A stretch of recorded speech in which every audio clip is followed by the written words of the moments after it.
Zoom, preparing to live stream. Okay.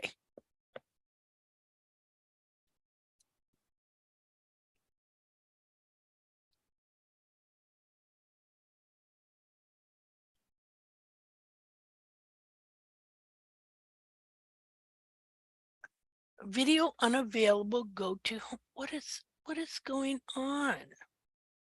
This video is private. Why would it be private? They're just messing me around. I don't understand why they're doing this. Go to home. Huh. Oh, I'm in the wrong deal. Never mind. Let me see. Switch account.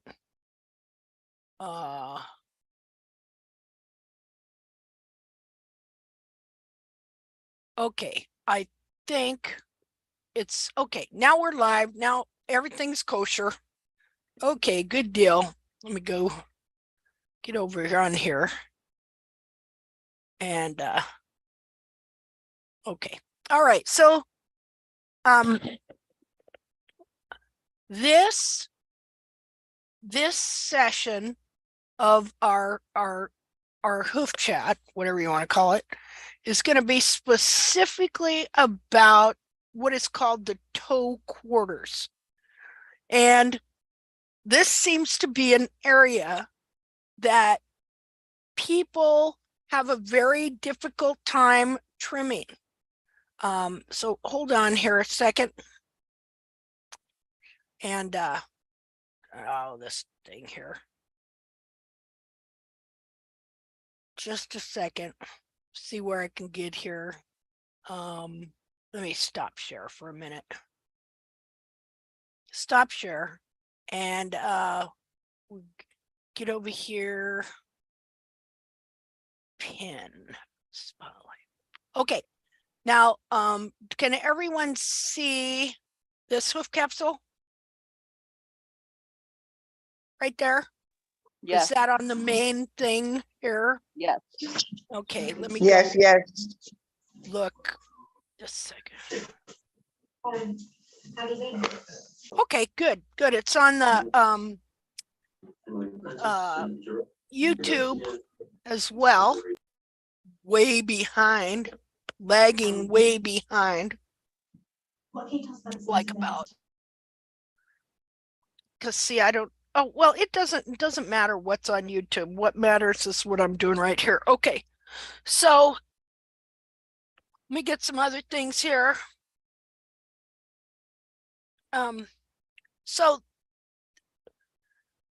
this, okay, so, okay, are you seeing the foot I just held up? I need to know if this is lagging very much. Oh, I could look at the Zoom. Just a minute. Oh, look at the Zoom, and that way I can tell what you're looking at here. Okay, so Zoom is in real time right here. Yep.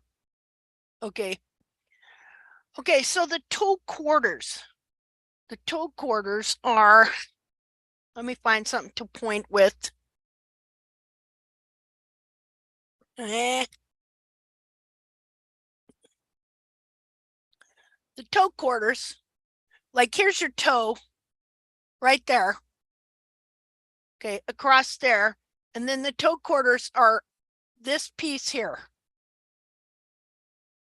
And this is a real important part that you want to get correct. Otherwise, it can control, like it could push your toe forward to where your toe wall is not fitting correctly around the front here.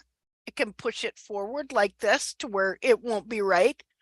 Or it can also, if the horn tubules don't grow down, like your horn tubules, let me put this here, grow down, your horn tubule starts here, like the innermost is connected to the lamina right here. And on the outer part, look, you have a certain thickness of hoof wall here. And let me get this up here.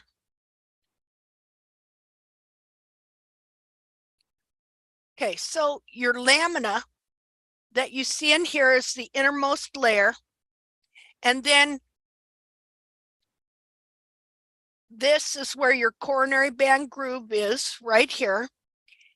And you have your different layers. You have what's called, these are called stratums. And so you got your stratum lamellum, which is the lamina. Excuse me. Do you have a light that there? Your hand keeps blocking the light. Oh, sorry. Get out of the way.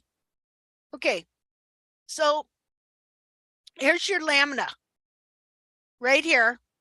And then that's called your stratum lamellum.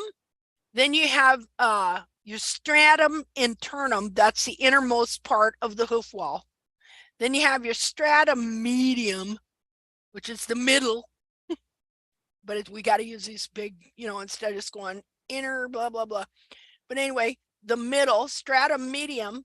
Then you have your stratum externum, and then you got your stratum periopal right there, because the very outer layer is from the periopal skin. That's what gives this shine, and that keeps the moisture in and the moisture out. It maintains the moisture balance in the foot. And so what we're interested in today is this area right here that goes from here to here. And when we look at it on the bottom, it'd go from here, right here, where it starts to turn the corner, right to there. And what we want to do with that area is get it so that it is the shape of the actual inner foot. Instead of being too round, it's not supposed to be round, and it's not supposed to be square. And it has to fit the inner foot just right, because if it doesn't, it will hold this toe forward from the foot here. So here's your foot. So this is kind of an ugly foot. Let me see if I have a better one. Okay, this looks a little better. It's only half a foot though. Okay, so right here, from right here to here, again, that is your toe quarter. Well, this is what farriers call it. You got your toe, like that'd be half of your toe there. And then you got your toe quarter. And then you've got from here to here, the quarter. And then from here to here, the heel. Right there. And so trimming this piece right here so that it always fits just perfectly right there, it's kind of tricky. Now, the first thing that you want to think of in trimming it is that you have to know that it has to be shaped like the foot. So you have to get a good idea of what these feet are shaped like. Now, right here is where your heel buttress would grow right there. And you see there, that's the sole platform right there. And so this is your whole area of sole on, well, half the foot right there. Your bar would be right there. So what happens here? Okay, so here's your coronary band, and the innermost, I showed you the innermost part. Let me get this in here. The innermost part, you can see the lamina in there, those little leaves. Okay, so they are connected to these leaves here, intertwined like so. And so they have to, the innermost part of that wall, like your wall is, let's see how thick, that thick. Okay, that's your layers you got there.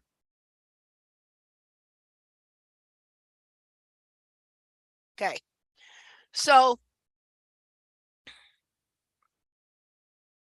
the innermost layer, these lamina leaves here, are attached right here. And then the outermost layer, which would be what grows from up here, which would be, well, the periopal, but then of the wall itself, which would be right up here. Well, they're just pretty much as possible can be like the one that's on the innermost part here. Your horn tubule is right here. Right here. And your lamina would be right there. And so when we look at these horn tubules, we're reading them to see where they're starting to grow up here and where they're ending down here, because they're meant to end in a specific position and a specific spot. Because what happens here, okay, you may not be able to see the internal ones, but we can kind of tell where they are by reading the external lines, horn tubules, which are like hairs. So the horn tube, here's your lamina here. Here's your outer horn tubule here. And so they should relatively be in alignment, the external and the internal. Now the internal lamina connects right here to the lamina on the foot, and it follows that down right to there. And right there is where it connects to the sole. There is a specialized type of corium right here that injects a glue.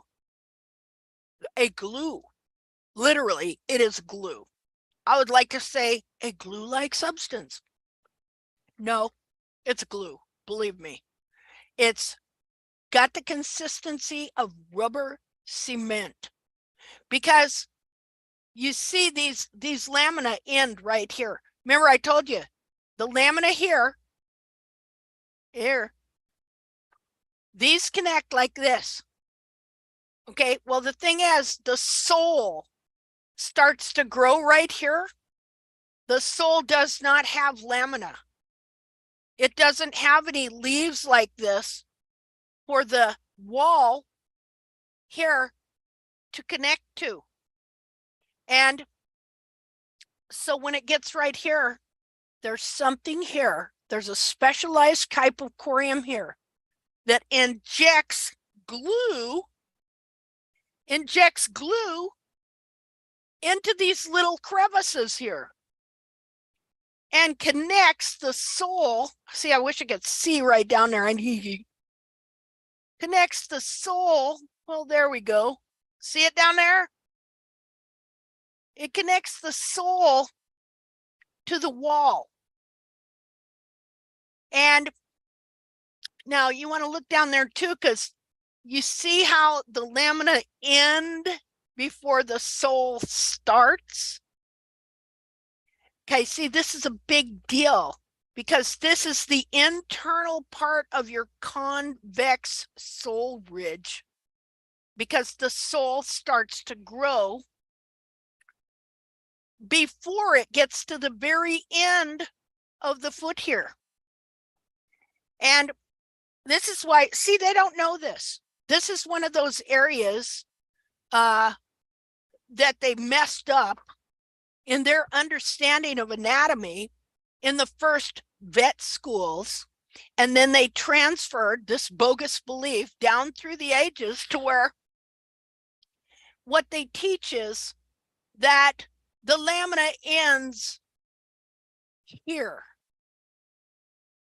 But you can see clearly. Well, I don't know if you can see it that clearly in here. You should be able to see here that there is, the lamina ends right here. And there's this. This is sole corium. And this kind of sole corium right here also has something in it that injects that glue into these lamina here.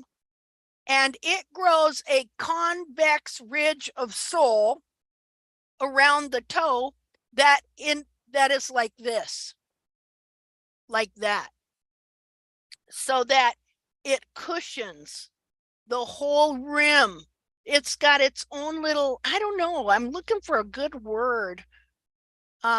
It's got a form-fitted ridge of sole that cushions, that's also made out of this gluey substance that cushions this bone. And so that wall growing down here and then making this form-fitted ridge of sole protects the shape and form of the foot and especially the bone here. Now you have this thick sole corium that is on this. Like here it's dried out, but it's actually full of blood and it's fresh and it's like thick like a Dr. Scholl's gel pad. And so there's this cushioning right here and a form-fitted sole ridge right here, which you can see. Well, was this the one I was using? Well, that one has it, but this one has it. You can see that form-fitted sole ridge down there, that the very edge of that foot fits in. See it down there? Let's look at a couple of them. Now, this was our mare. And of course, I had trimmed the heels out of her, but her foot was not contracted like this. This is what happens when the capsule can dry out. This one ain't as bad. Okay, let's look down here and see if we can see. See if we can see that ridge on there. Well, you can see that on him too. If you look down in there, way down in there, you see that rim of sole that fits around the edge of the foot here. Maybe not as good. You can kind of see it.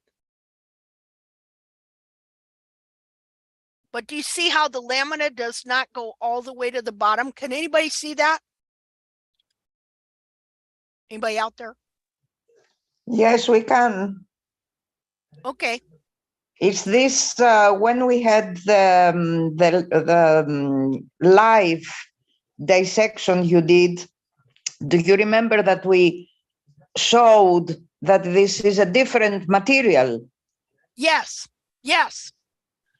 Yeah. Here, hold on a second. I'll be right back. I got something I got to get. I forgot. Hold on.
Oops. Okay. Okay. So this is what you're talking about here. Wait a minute. Let me take it out of there.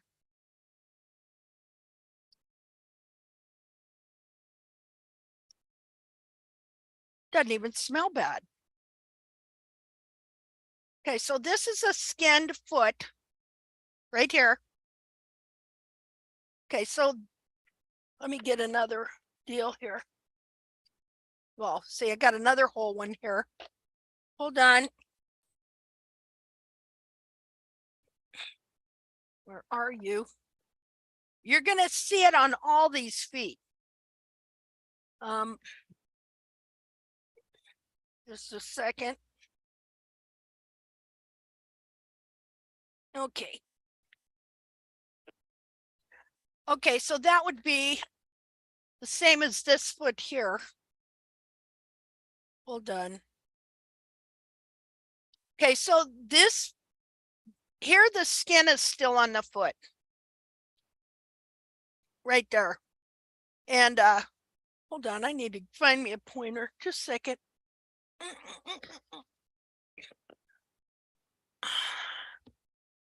Get me some different colors going.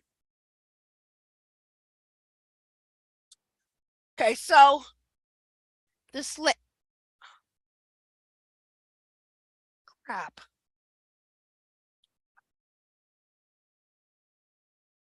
Dang, dang, dang. I think I ran out of juice on my webcam, so you're gonna have to hold on a second. This stupid thing. Oh, sure enough. So hold on. Gotta reconnect my webcam because I didn't have it plugged in. This might take a second. Hold on. Can you hear me still? Hello? Yes. Okay, so I didn't totally get kicked off. So hold on one second. Let me get connected back. I'll be right back.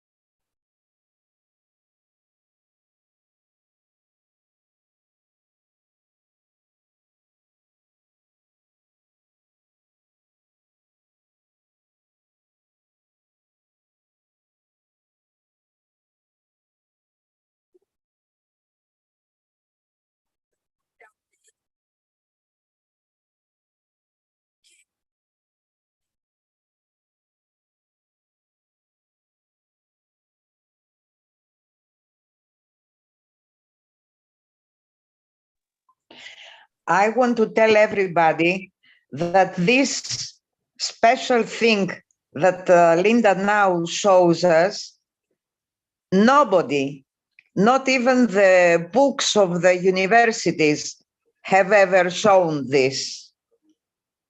Yeah. Okay, so let's see here. I gotta see where I'm at. Hold on. Okay. All right. All right. So I gotta number these feet, and they dry out, and this is rawhide, and the covering on the foot turns to rawhide as well. And so the hide is left on this foot. Like, I didn't skin it up here. This is shaved. This hair was just removed, and then the hoof capsule removed. And so that's what you have here. And so I want you to look at this part right here.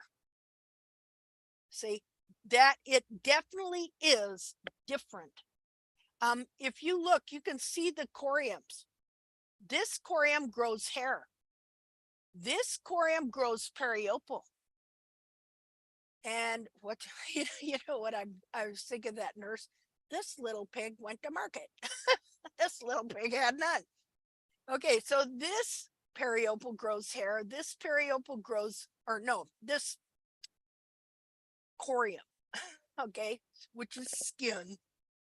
This skin grows hair, which is a type of keratin. This skin grows periopal, which is a type of keratin. This skin grows the hoof wall, which is a type of keratin. Now, this skin right here is another kind of corium. This grows the lamina. See, we just assumed all this was the same, but if you look, you see that the corium that grows the lamina, it's different than just the plain corium that grows the thickness of the hoof wall. So you've got different coriums growing different parts of this. You've got the periopal corium, you've got then for the hoof wall, but the part that grows the lamina itself is a different kind of corium. And then you've got the lamina itself, which is a different kind of corium. And then right when you get to the bottom of the lamina, you have a whole different type of corium that grows both sole and also injects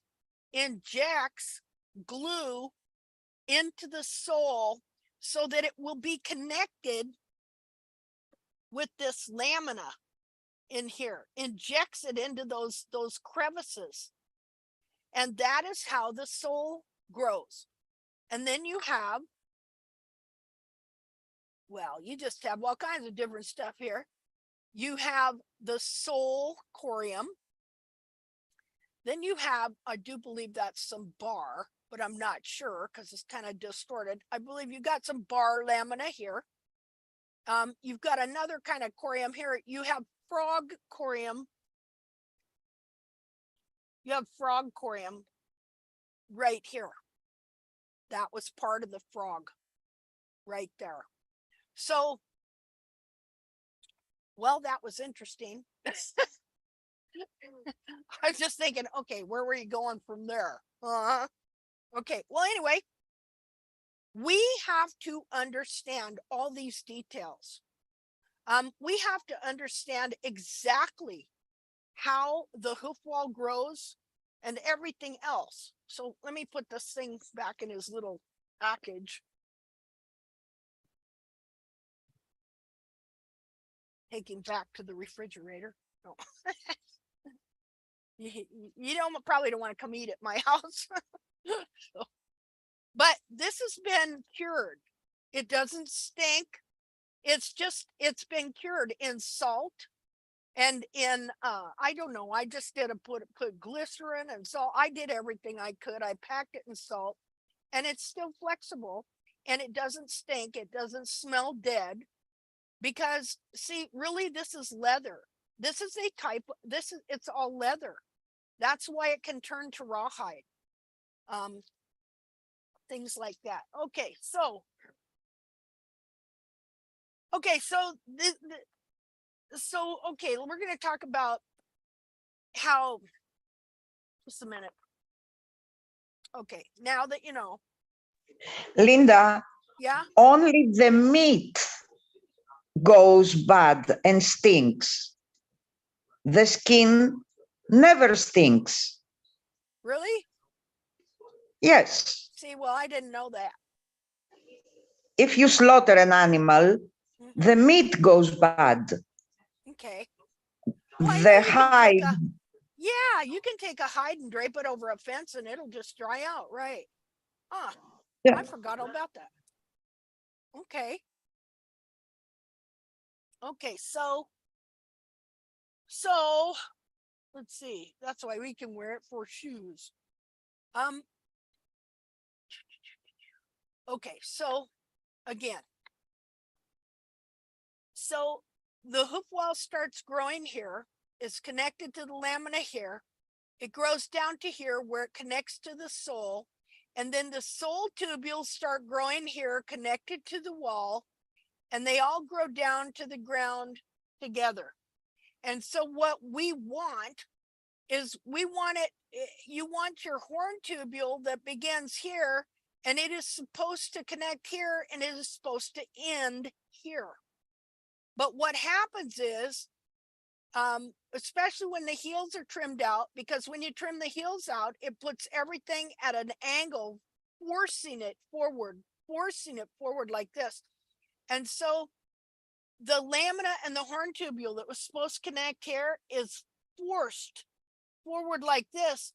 And so it becomes disconnected right in here. And you'll see the horn tubule on the outside, instead of ending right about here, it ends up here. You can see where horn tubules that start here and should end here can be clear up at the toe. Well, there's something in front of it. I mean, it wasn't like somebody didn't live here, you know, before, right? It's like somebody's in front of it. So when this horn tubule here gets out of placement and pushes up here, well, it just pushes all of them up. But, you know, you would think, well, then these ones might get pushed way, way up. But also what happens is you might trim all this different. So the main thing is that you want to look at your growth rings that start here and go there and there. Okay, there's the moon sickle. Do you see it? See, I should probably turn it around and try and do it like this. Let's get a different foot in here. I wanted to show you something too. Well, I got these 2 feet here because this is the same foot. This is the same foot. Okay, but look how I purposely did that. I pulled this side down and bent it under, and I pulled this side up more so that it would be, you could see more of the shape of how the coronary band is supposed to come straight back like this.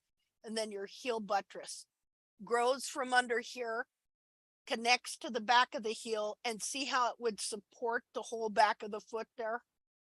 That's how it's supposed to be. On this one, you see how I bent it under to where it doesn't even stick out anymore, and it's kind of wrapped around the side of the foot here, to where this one is not wrapped around the side of the foot. Can you see the difference? This one here sticks out more behind, so that the heel buttress is growing down from here. You would have no heel buttress hardly growing from this end at all. It's been twisted around inside the foot here. But anyway, so what we want to do is, first of all, we have to know what is the shape of the foot. What is the shape of the foot, the front of the foot? See, now they're supposed to be fairly symmetrical on each side, this side equaling that side. Now, if you've had a lot of hoof distortion and unevenness, this bone can wear to where it would not be symmetrical. But for all intents and purposes, pretty much the foot is supposed to be symmetrical. And this is also why we draw a line down the center, so that the first thing we can do is first of all, we can make all our markings so that they're even and level. But also when we draw a line down the center and then across the toe like so, we can look at this portion of the hoof right here to see if it is the basic shape that we know it's supposed to be. Now on the front feet, never round, never square. They're not round or square. Now, this was a front foot right here, and you see it is still, it's not round. It is still oval, more of an oval shape than it is round at all. But this is the same horse, and this is a back foot. And you see how more spade shaped it is? So see, you really have to get a good impression in your mind of what the toe quarters are supposed to look like, because the toe quarters depend, they're going to control the horn tubules from here to here, and they can control the toe as well, and they're going to control whether your toe is fitting correctly, whether your horn tubules in the quarters are in the right spot. And so you have to get a good idea of the shape of these toes. Now there again, there's a front foot. And again, it is not round, it is not square. Here is the back foot. It is way more spade shaped, which makes total sense, doesn't it, for digging in? And so understanding how the hoof capsule grows so that so that we can trim this area correctly. And that will keep these horn tubules here in the correct alignment so that you can get a clean white line to here. Now, also, you got to remember, much of this depends on your heel and how bound your foot is, because when you trim the heel out, it takes this whole foot and it can bend it to where it makes an arch. But notice something here. There's no arch in this foot, is there? Anybody see an arch? Right there? Let's look at all these feet. See if we can find an arch. Do you see? Well, maybe a tiny, tiny bit in that one, but let me put it on the, no, when you put it like this, no, not an arch. Let's look at that one. Do you see an arch? If you do see an arch at all, it is because the foot is distorted and deformed, because the bone goes right to here, and all of this is cartilage. All of this is cartilage and fat. So this here, this can be bent down like that, and that will create an arch right there. Let's look at some others here.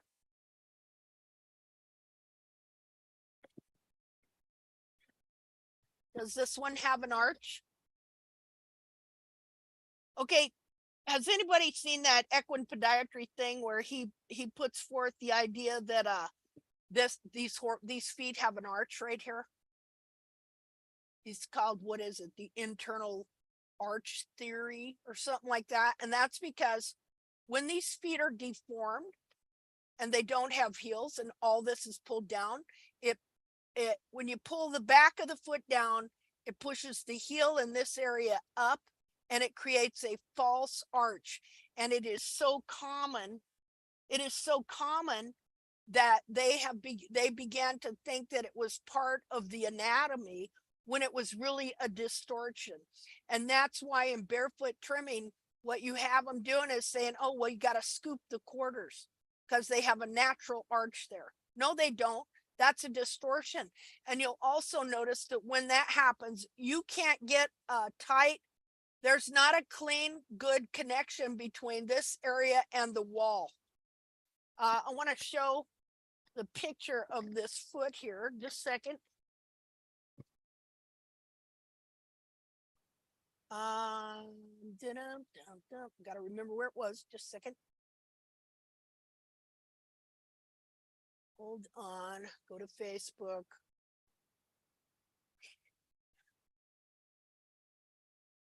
This is a picture that Brandy showed us earlier. Okay, new share.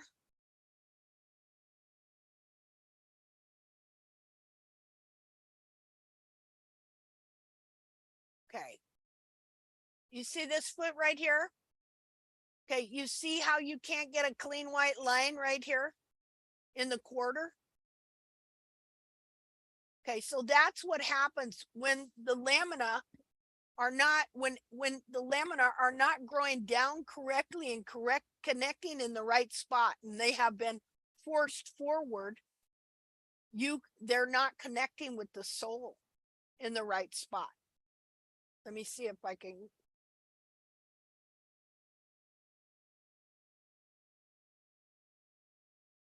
This second. Oh. Oops. Oh, stop. Just a second. Let's see, new share.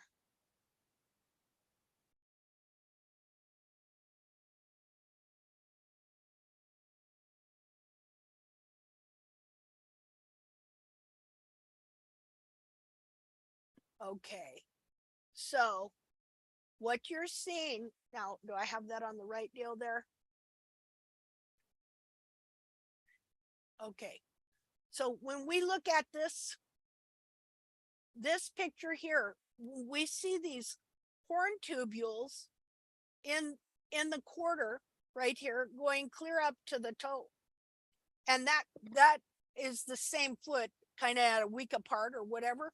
But see, these horn tubules here are not growing down in the correct spot and hooking up with the sole so that you can get a clean white line there.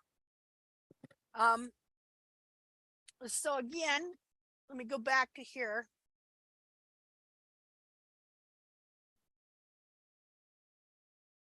Get back to my, now I can't remember how to put it on that. Just a second here. Stop share.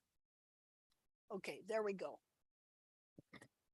Okay, so that would mean that her hoof wall is forcing its way up more this way instead of growing right here in with the lamina connecting to the sole right here, and then they grow down to the ground together, and that's where you get a clean white line over this part right here.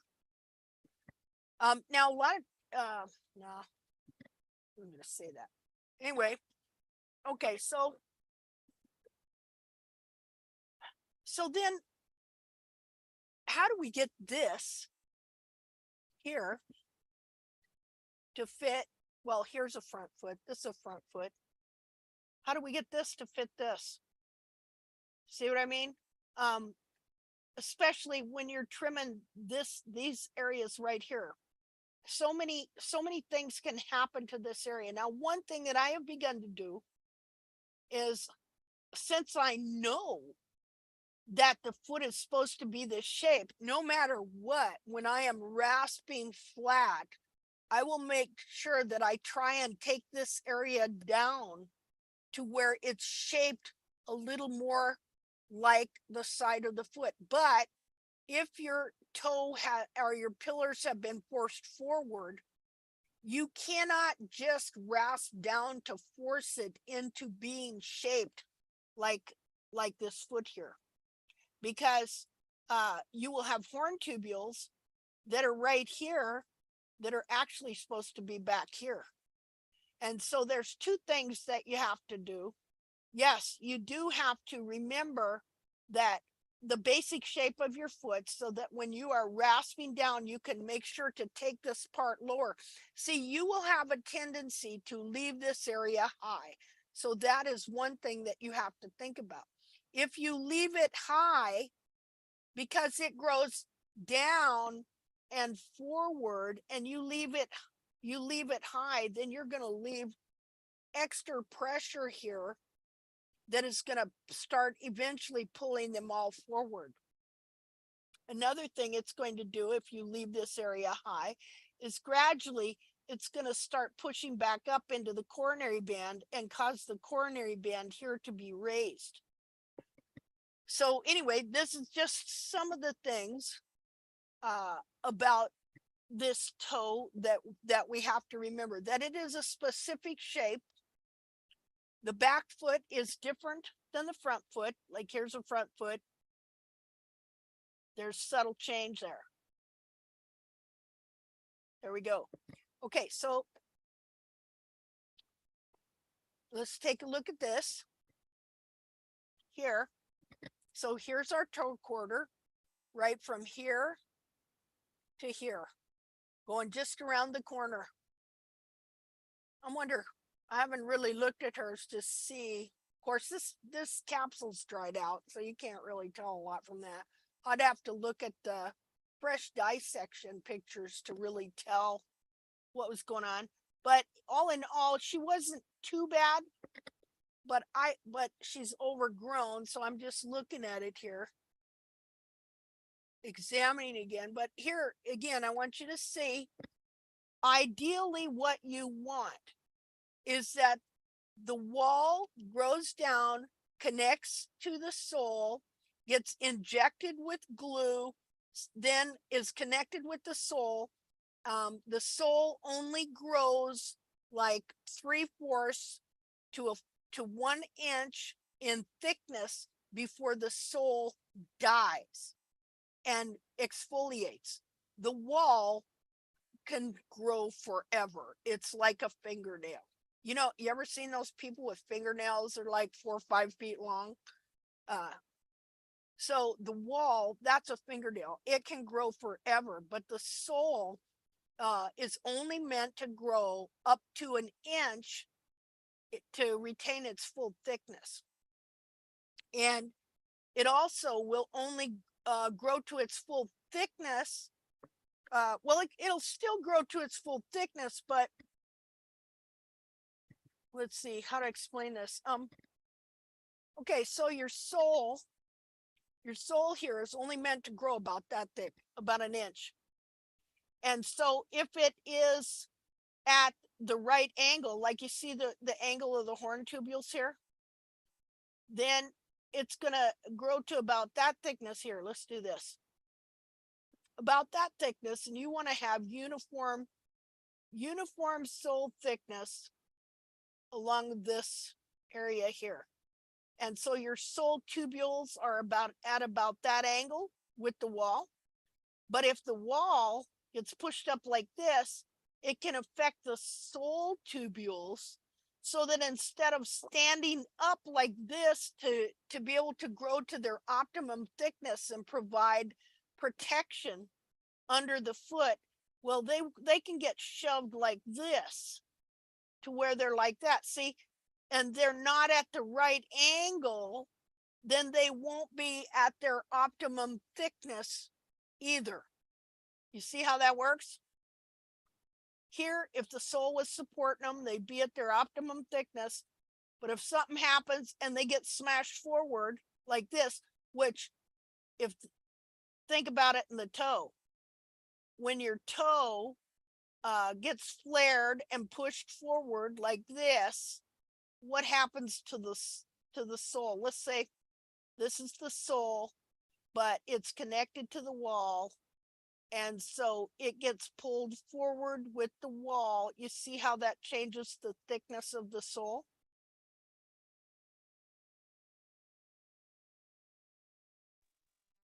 Hey, question. Yeah.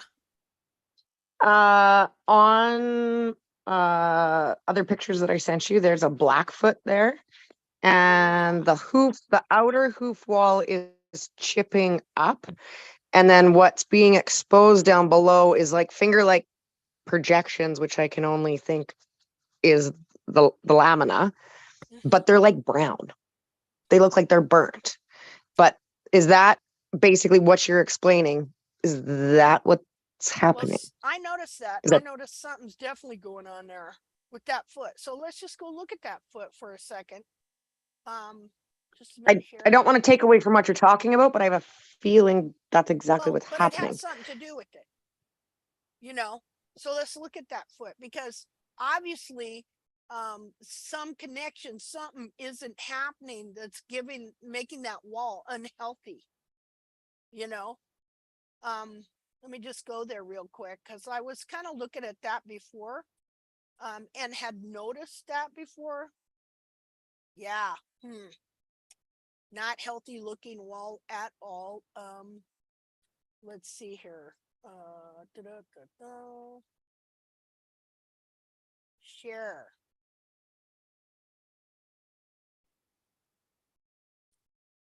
Well, see, you see those little, you can see the horn tubules. You can see the tubules.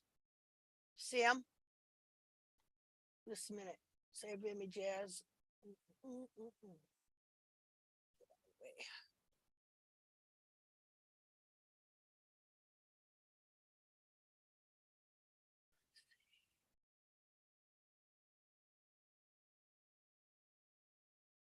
Okay. See these little, it's either sole or it's wall or it's tubules of some kind that you're seeing. See them? How raggedy they look in there? Everything on this foot is composed of these things. Even the frog, even the periopal. It's all tubules, I think, except for that glue that injects into the white line. I don't think that is, but who knows. But everything on here, when it breaks down, is these little tubules. They make up everything. So, just a minute here.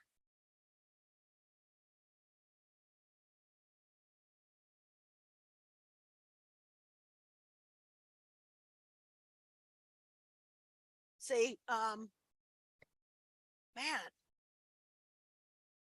it's like he just is.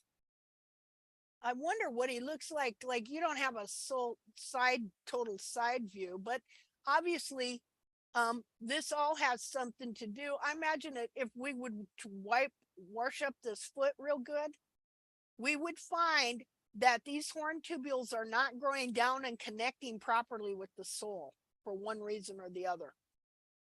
That's all I can think of that's going on there. So anyway, I've seen stuff like this before, you know, something definitely going on with him. So what's the story on this horse? This is my big horse who was MPA all around. I had him barefoot for quite a while. He had some weird ridging. I'll send a bunch of He was photos to in the group PA one day. negative palmar angle all the way around. All the way around. Yeah, no, I got into a fight with the farrier, so finally I had the vet come out and do rads of his feet. Yeah, and he was, because he was a very forward thinking horse, and he just didn't want to move forward anymore. Yeah. And didn't want to jump, and it was, yeah. Anyway, so long story short, had him barefoot for a bit, but again, we were so dry. And he does have some weird immune stuff too going on. That anyways, Well, trying to get better hoof quality yeah. has been the bane of my existence. But then I had to shoe him this summer because he was showing, and now I've taken his shoes off again. Because again, it was the toe started to run forward, the heel started to, and I was like, "Hey, we're going through this again." Yeah, well, And if he's got a negative palmar angle, that's all coming from the back of the foot and being bound in the cartilages and everything like that, pulling that all down. And so that is going to change the direction of all these horn tubules in the wall. And so they're just not going to connect with the sole the way they should. And so he's going to be in constant, well, first of all, it's crushing that digital cushion. Whenever there's a negative palmar angle, you're just crushing that digital cushion.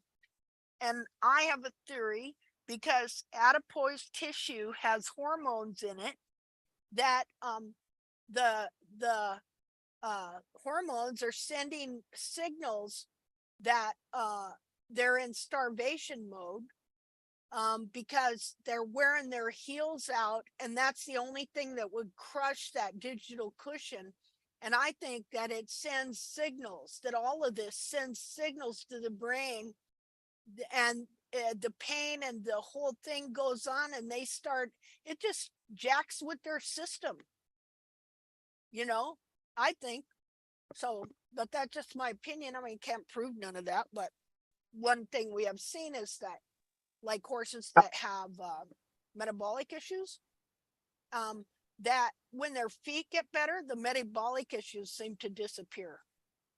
Like horses that couldn't get a shiny coat or a nice coat, they always had that weird long growth of hair. That disappears, and they get a decent coat on them. Stuff like that. And that has been him. And he had super dry hair. His coat looked like little fish hooks, which I know is a copper deficiency. So I'd put him on extra copper. Things got better. He got more energy. He's a tricky case. But so you saying that, yes, the different hormones and stress hormones makes a ton of sense, Linda. Okay. Well, good. Well, it'd be nice. See, maybe you can get his feet straightened out, and that'll help a lot. So, okay. All right. So now back to this. All right. So now we're gonna talk about how these hoof capsules fit on here. Let's see. Let me see if I can. do something here to explain. Oh, well, now see. Oh, wait, no. No, that's around. This is rear foot. Oh, well, I can show you this anyway. Okay, so here's a front foot. Maybe still, well, not too bad. Not too bad. It fit her foot pretty good. I hadn't as of yet really learned. Share? Oh gosh, oh me, oh my. Okay. Let's see. Thank you for Thank reminding you. me there. Let's see. Stop share. Okay, you got that? Right there. Yeah, Now, thank you. while I'm here pointing it out, again, so the wall grows down, it supports the sole. It's a retaining wall. So here's the thing. It helps support the sole. It's not to be the sole weight bearer. That's another thing that they teach in the vet schools that got into farriery, that the wall alone bears the weight and it transfers. See, they want to carve out the sole so that only the wall bears the weight. And then what that does is that's supposed to transfer the weight to these little lamina. And these little lamina are supposed to hold the whole weight of the whole horse. In other words, your horse doesn't bear any weight on the actual bottom of its foot. It bears magical weight on these soft lamina tissues here. They force it to do so by carving out the sole and applying the shoe to the wall above the sole, which forces the weight onto the lamina. This is the belief that's been going on for 240 some years. And so as long as they held it together with iron and nails, they could prevent the gradual onset of severe laminitis for quite a while. But sooner or later, it would catch up with a lot of horses. So a lot of horses died from laminitis from being forced to bear the weight of the wall on this lamina. And of course, then when you trim the heels out to force frog contact, that forces all this and disconnects it from the lamina right here in the quarter, and then forces the toe forward. And then of course, you're carving the sole out of the toe to make it just look concave, period. And it's just a recipe for gradual onset of laminitis. But in the meantime, you can torture the horse his whole life with all kinds of inflammation and foot problems, and then, beat on him when he has a bad attitude. Isn't that special? Okay. So, all right. Now, you can look at the fact that there is a hoof wall grid here. You got your vertical horn tubules. Let me get up here. You got your vertical horn tubules, and you can see your horizontal growth rings here. Now, remember, I told you that the growth rings, of course, this is kind of messed up here, but the growth rings are about the width of the coronary band groove here, where the coronary band is. So, you can see one growth ring set here. You can see another one here and here and here. Hers aren't real symmetrical. Let me see if I can find a better one. Not on him either. I can't. Oh, you can kind of see him here. See it there, and then there, and then there, and then there. And okay, here, this is a back foot. You see the shape. This horse was never trimmed. He just kind of trimmed his own feet. I mean, it don't look like it, but he actually had really good feet, even though they were really long. And but you can see how he still maintained the true shape of his own foot. But you see how the wall is meant to grow down and then keep growing past the sole here. And so this horse was a blind horse that got put down. And he was never trimmed, but he had really good feet. He had very strong lamina. I don't know if you can see those in there. He had really strong lamina. He had on the front feet, he had soles that were an inch thick. Now the back feet, the heels collapsed forward, as you can see, but he still had great feet all pretty much all the way around, but he was trying to self-trim there. I would rather have had this horse with his feet than the feet on a horse that some farrier had been trimming all his life. This foot, you could have straightened this up very quickly. Look, he's got the notch right there. That's pretty interesting. Okay, so how do we trim these feet? And what are the distortions that happen to the toe quarters here? All right, so let's see here. Where to start on that? All right, well, I'm going to go back to the drawing board over here. And we're going to talk about okay, so now first of all, I would ask you, do you understand the difference in the shape of the front and the back feet and how they're not round and they're not square? Yes. Okay. So the first thing you're going to want to go do is go out and look at your horse's feet and look at the shape and see what that looks like. Now, interesting. I'm looking at this horse here. Can you see the toe quarter on that capsule there? I'm going to look at this and see what I see. Now, interesting. Look here. You see how this one, how they're not supposed to raise up like that. That would not be correct. Okay. So that would mean that when I was trimming this horse, I was leaving this toe quarter high. And because the wall is dovetailed, okay, now you always got to remember this too. This wall is dovetailed to the lamina right here, dovetailed to the lamina and to the sole. And so that means even though it's connected like this, like here's the capsule, and here, let's say this is the foot right here. It's stationary, okay? And here's the wall, and it's dovetailed in together like this, but it slides down like that. It slides down as it grows like this. The foot lamina stays the same, is always the same, always there, permanent part of the horse. But the lamina that grows from the capsule, which is like a fingernail, it connects into that, and then it slides down like this, like you could just imagine my fingers are like that thick or something. And so as it grows, it goes like this and slides down. And then in the end, again, it slides down past the sole like this. So if it slides down, if it's that easy, anything that's dovetailed like that can slide the other direction. See?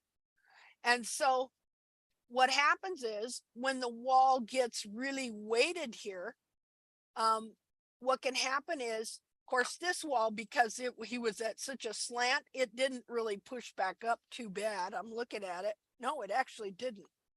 I'm looking at like up here, the sides, not too bad. So what happens is the wall will slide back up like this, and that's where you'll see the hairline go up like so.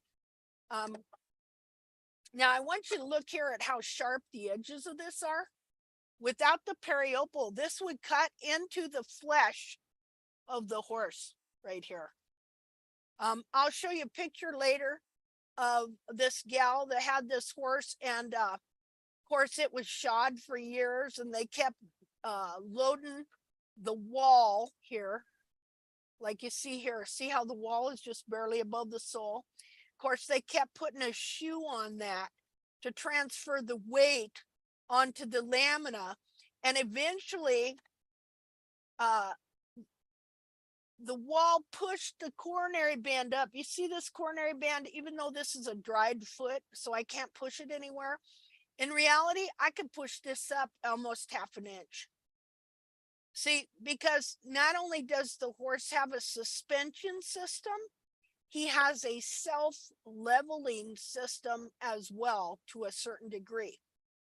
Now, the self-leveling system, if the wall grows out past the sole and gets weighted, which it is not supposed to be, then the wall will start pushing back up this way. Now, the first, as far as I know, the first line of defense is that you know how you will see bulging rings down here, like in the growth rings that go like this. You'll see where one bulges a little bit. What that's doing is that's the wall compressing, and so it bulges, and that is like the first line of defense to keep the whole wall from pushing up this way to where it finally reaches the coronary band and starts pushing the coronary band up. Now, I don't know if it does this every single time, but I've seen this a lot. And I've seen where I would look at my horse's feet and I would notice that he had these ridges in the wall on the side. And so I would relieve that area and those ridges would straighten out. It's usually in a place where I had left the wall high, like when you're trimming like this, and you got the wall over here, and you want it to be, well, let's say this was the sole. Let's just say this was the sole right here. And so you want it to be exactly the same as the sole and the same, pretty much same height and stuff like this. But let's say I leave the wall a little high in one area, then that's going to create a pressure point that's going to push on that wall, and that wall's going to push back up like this. And when it pushes back up here, it's going to shove up like that, and the foot will allow the wall to buckle a little and create a little bulge, so that the wall again does not push all the way up into the coronary band, which will push the hairline up like this. But if it does, if you do happen to leave it long every single time you're trimming and it does the bulges, and then it can't compress, the wall can't compress anymore in the self-leveling system, and so finally it just has to push all the way up into the coronary band, and it pushes up the coronary band. Well, then the coronary band will also move up a little bit just to try and help this whole self-leveling system that it's got going on, so that it's the same thickness and balance and level down here. So again, it has a self-leveling system in all these little things that it does to try and keep from one area being high. Like so, see how that would be high right there instead of like that. Okay, so let me see if I can find this picture. I'm going to show you a picture of what it looks like. Just a minute here.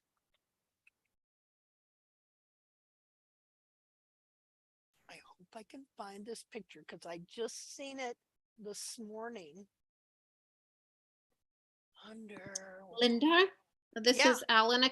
Can I ask you a question? Have you seen any cases of horses with coronary band failure?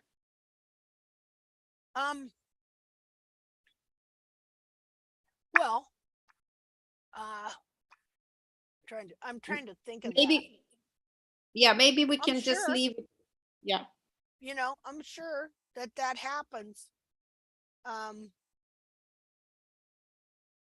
trying to think of some examples, right? I've seen where, like this picture I was going to show you, if I can find it, which obviously I can't now, that figures, because, oh, wait, I just seen it. Aha. I collected this a long time ago, off of a forum, let's see here. A second.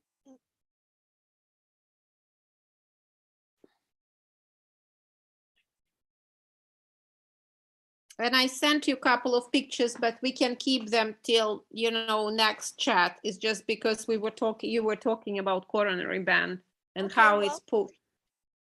when you think about it, what if the wall's just pushed up with the, I mean, the coronary band fits in here in the coronary band groove. So, and of course, the wall grows from it. So if it gets dislodged or displaced or crammed or jammed up, that could all lead to coronary band failure. You know, dislocation of the coronary band from the wall where it's supposed to be, things like that. But Because I was like, the veterinarian was trying to explain me that it's through something digested by the horse, and I was very adamant on that. yeah, diet. So I just sent you the pictures if you want to look at it, because it's really weird. Okay. And it's only on the hind feet, I think. So that's why, I mean, if it's poison, then I suppose all 4 feet should be affected. Yeah, you would think so. Oh, look. Oh, yeah. Oh, look, right after this. I just Yeah. close some pictures. Okay, let me try this again.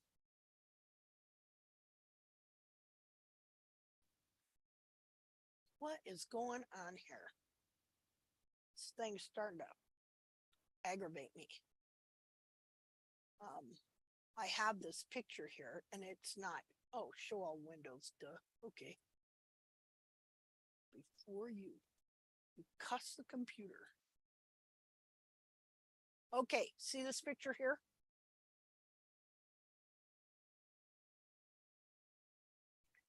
So what I said, so they see, this is a shod horse and they have been taught to carve the sole out and mount the wall on the shoe, and that wall is dovetailed to the lamina. So what does it do? It shoves the wall back up from whence it's growing.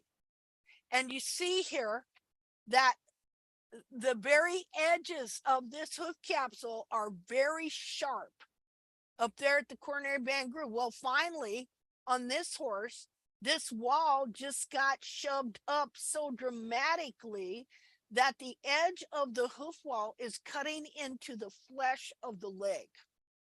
See there? Yeah. You see, now you know why this would happen. You see, and you see how puffed up that is right there? Yeah. Well, the feet I'm talking about, they look a bit different. They look like the whole foot is falling through the capsule. Okay, yeah. Well, yeah. And like what they started calling this was distal But descent. very you know, what is similar is like the feet look very similar shape, and they're also shod. Okay. Yeah. Let's see here. Stop share.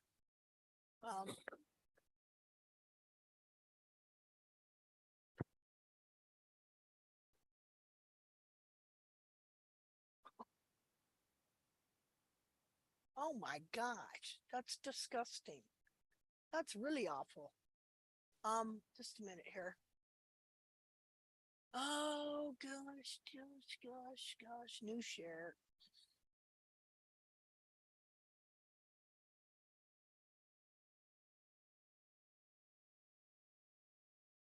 Okay.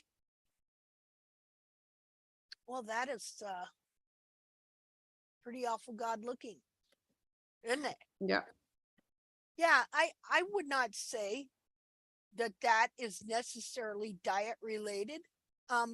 It could absolutely be from having, you know, when you're trimming these feet out behind and they take on all these different shapes, it weirds out the blood flow. I mean, you have physical internal damage going on. So I mean, you can see the whole hoof capsule is covered in small wavy rings. Yeah. Yeah, and so, you know, whatever was going, now whose horse was this? Well, that was sent by me. It's in a different country, and well, Okay. this is Oh, another. okay. Okay. And so they were asking your opinion, Yeah, you know? and I gave them my opinion, and they disappeared and continued to cover the horse in creams and stuff. Well, sure don't look very good, does it? No. You know, to me, you know, if this horse was, say, shod for years, which a lot of them were, I think and then this one they took, you can have a look at the other pictures I sent you. But maybe the other way you need to scroll, yeah. here, No, that the other way. just a minute here. Yeah. No, go back to the back. Just the other, no, the other way. Just a minute. Yeah, you see there too. Or don't maybe know I if can sent you get the sure same. if I can. Oh, then I sent you just the a same, minute. maybe. I gotta change my thing before get my videos off. Okay, just a second. I'm moving stuff here. Okay.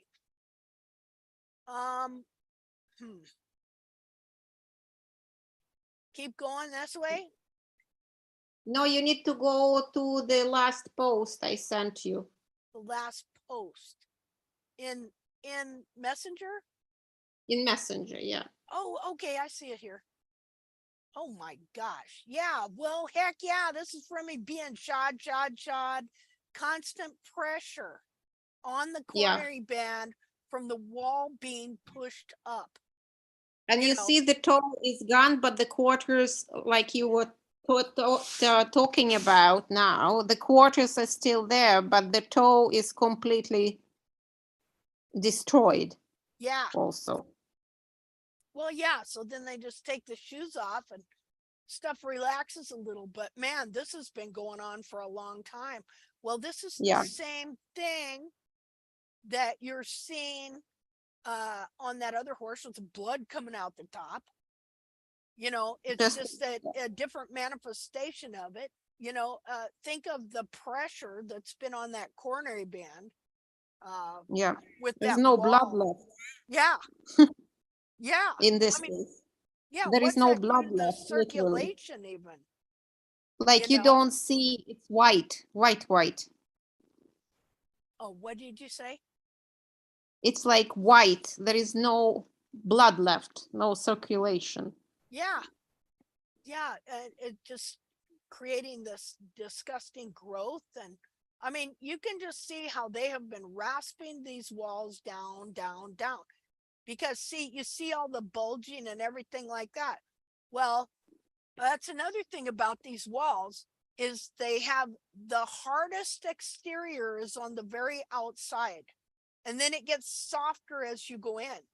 And so it is that very hard exterior, the periopal and the stratum externum, that keeps the foot in shape. You've got, look here, just a minute here, new share.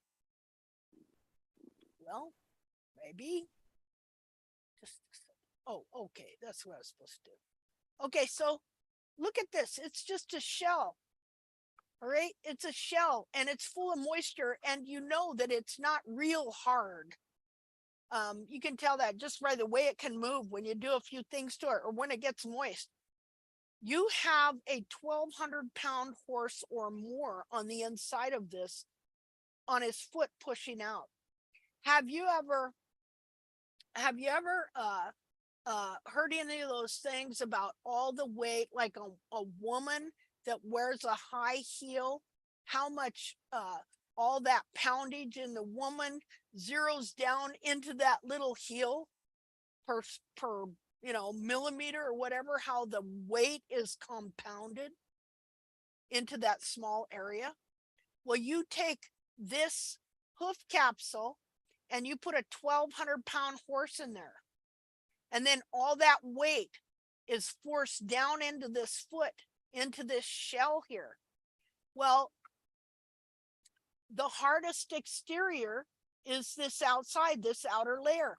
After you take this off, then you get the softer layers and they have less horn tubules. And so you have a 1,200-pound horse in here pressing down, and you've taken off the hardest outer horn tubules, especially around the bottom. Well, what happens to that wall? It starts to bulge out, and they think it's a flare. And so they just keep rasping it down and taking that harder exterior off and taking it off more and more and more. And so the internal horse inside of this is pushing down on that, and this capsule is getting bulging out like this, but they just keep dressing it down to make it look like it's not flared. Finally, it gets so they can't even do that, or they would, you know, they probably get a laminar wedge in there. And if they kept it up, well, then you're going to wind up rasping into the foot maybe. But so you look at this other foot here, just a minute, share screen. And you can see that they have been rasping this foot down all around here. You can see how dubbed the toes are off, how excessively long. Not only is the capsule excessively long, it is compacted. You know, so it's not just like long hoof wall that grew out and you got sole support there. It's like compacted, compressed together hoof wall that finally just, I mean, there's no more give in it, and it is just totally jammed up into the coronary band. And then also just the way they have been dressing it off and taking it off and dubbing the toes. And like, if this toe wasn't dubbed, this toe would be clear out to here. See, when you see this, how sharp it is, that's called dubbing. Okay, because they can't just dress it down to make it look unflared anymore. It's so bulged out from inside, and there probably is a laminar wedge in there.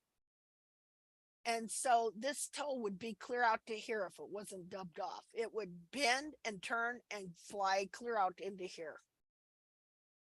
So, and like, yeah, what a mess, huh? Okay, so anyway. Linda, Yeah. I think that the coronary band sometimes works like a valve of security, because many times we have abscesses that burst on top on the coronary band. Uh-huh. And when my mare, my younger mare, was sprayed with poison, I had the 4 feet open in the coronary band and liquids coming out for a couple of days. Oh, wow. Yeah. So perhaps the coronary band can work like a valve of security for internal pressure or poison or whatever. Well, Maybe because it's the softest part of the hoof. like infection has to come out somewhere. And so it's just going to take the path of least resistance. And so yes, if it can't get out the bottom because it didn't get opened up, then, I mean, it can work clear up through the foot itself and come out like right here in the foot even. So it's not that it's supposed to be like a vulva relief. It is just that that couldn't go anyplace else. It couldn't go down. And so it just worked it up and it burst out the top, you know. Just like any abscess or anything, it's going to take the path of least resistance. And so yes, exactly. Yeah. Exactly. Yeah. Yeah, abscesses. That's another thing, you know. There's an epidemic of abscesses in barefoot trimming. You're telling me I had a couple of abscesses every month.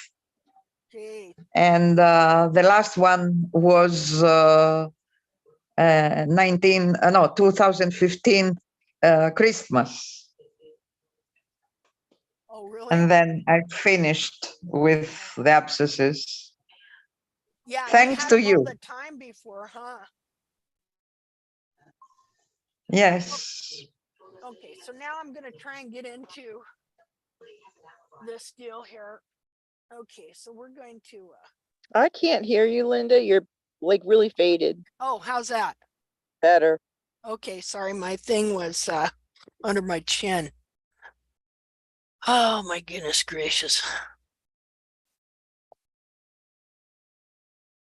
Okay, so all the things that you can check on. Let's see. Let me see if I have a ruler here. Of course not. Okay, so we're going to go ahead and look at this some more here first. These feet. So you understand some more things. Let me do. Oh, I got that right there. Okay, so what we want to do, the reason I got the 2 inch, you come over here, okay, about 2 inches. Well, I'd say to where right there, where the toe starts going around here. Well, I came around 2 inches and then I went 1/4 of an inch, like I said. When you look at this foot, just see if I can get it like this. When you look at these feet, and see, you can tell this part on her foot right in here was jammed up. So I had left this area long because it had distorted this area of her coronary band. So when I look at this foot like this, and this is let's see if I can, you probably can't see it like I can see it here, but when I look at it here, I can see that this area rises and it shouldn't have, and that this area, and see, when you look at like fresh dissection pictures of this foot, you could see too to where her coronary band had been affected from here to here. It was kind of smashed and it was pushed up like that. But on a regular foot, what you're going to see, I don't know if I have one here that'll show that. No, all these feet are screwed up. I'm going to have to draw it. Just a second. Okay, let's see.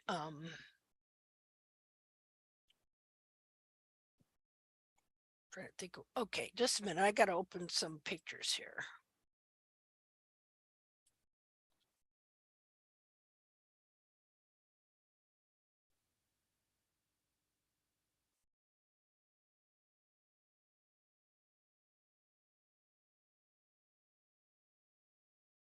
Well, I can figure out where I'm going.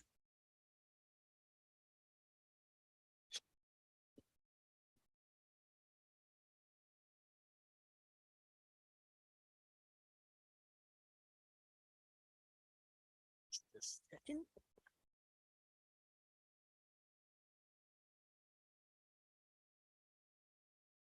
Okay. Oh, I wonder where those pictures are. Just a second here.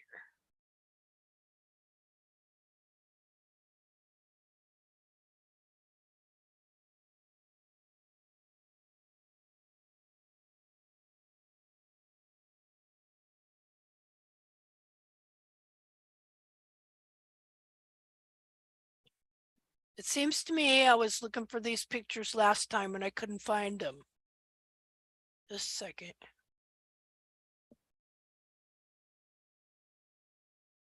And I was like, what happened to my pictures?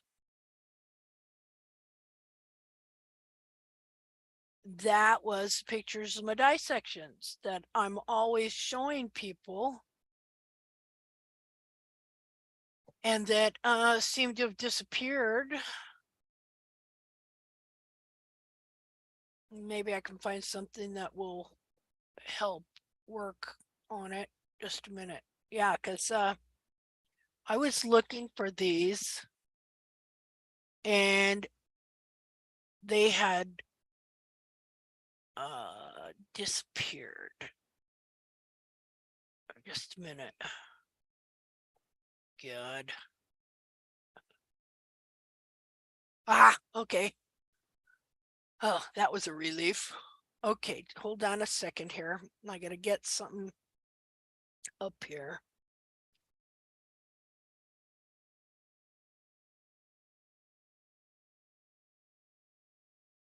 Okay, well, we can start with this one, even though it's a little, maybe not. Wait a minute.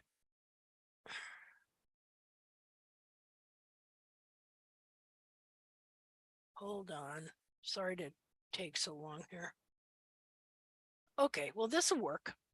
This one will work here. Okay, new share. Just a second.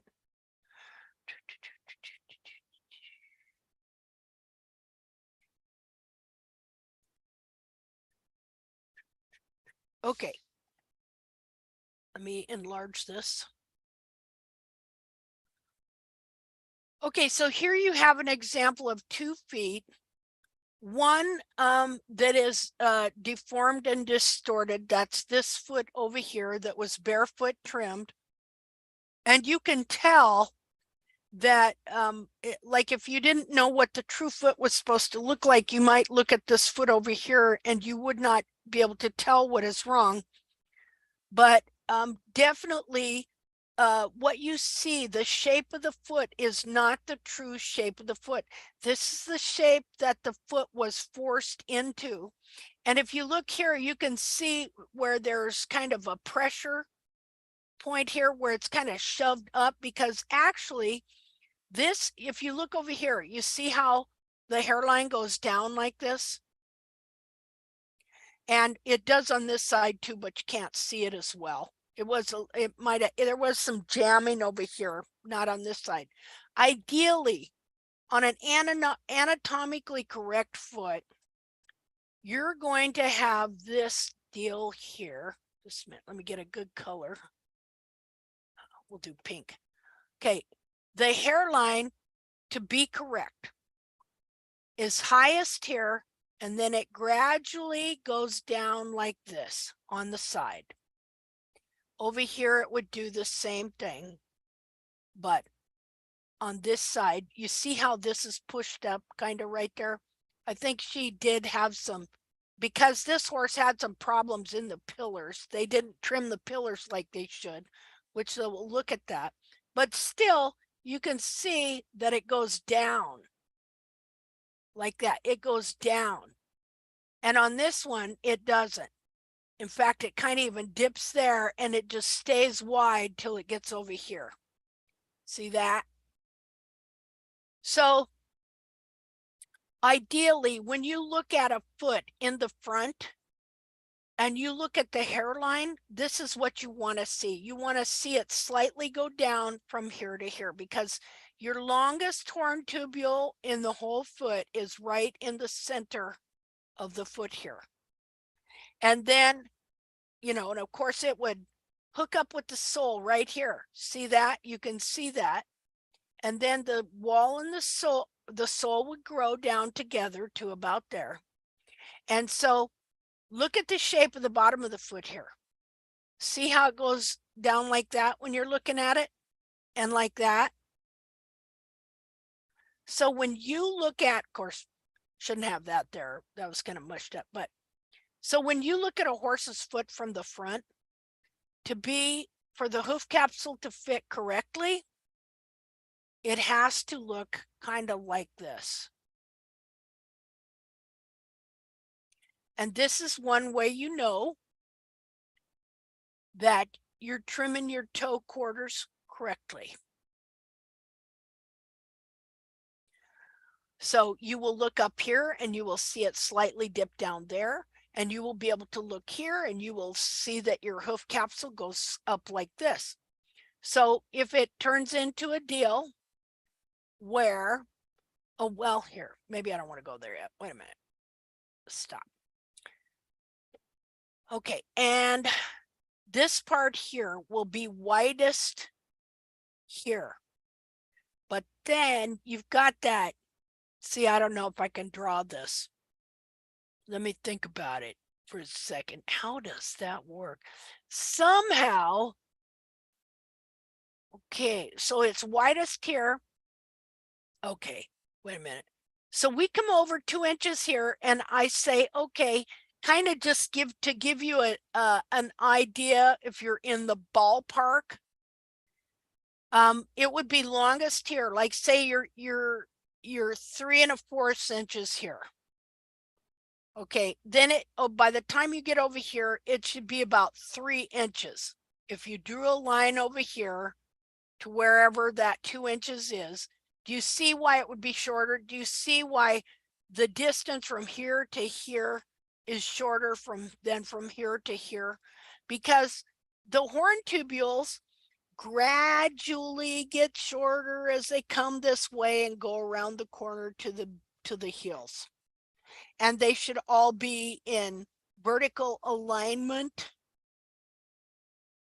like so, you know, however that goes.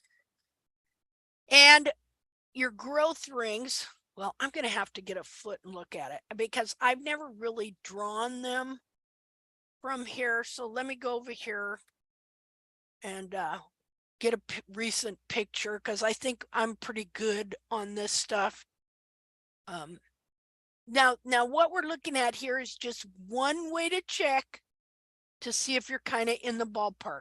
The first thing you do is you look at the front, you look at the hairline and you see if it slightly dips down on each side.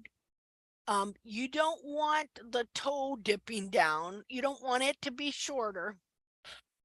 This is the true shape of a correct foot.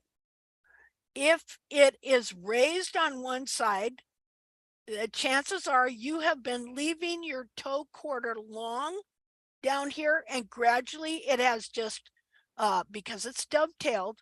Now I want to make sure everybody, well, you understand what dovetailed means. It's connected together in such a way that one can slide through. And so if you've been leaving it long down here, it's going to jam back up. You may see some bulging growth rings here, some lines, or you may see that the hairline is raised up here. Okay, so that's one thing you look at to tell if you have been rasping the bottom of this correctly so that you have uniform sole thickness along the bottom here. I was gonna go get something. Oh, picture my horse's foot. Alrighty then.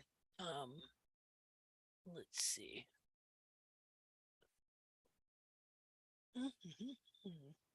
Let me stop. Let me undo this screen sharing for a second. Well, wait a minute. No, I can make.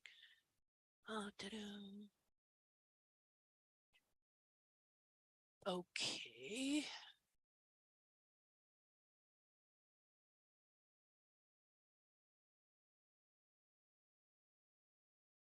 Well, let me undo this stuff here. Maybe I'll take a picture of it first. Hold on. So I can just bring it back. New.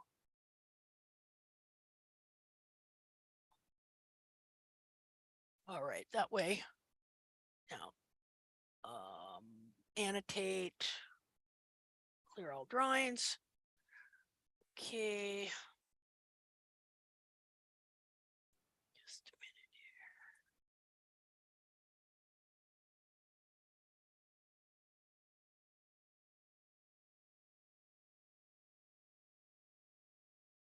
Share.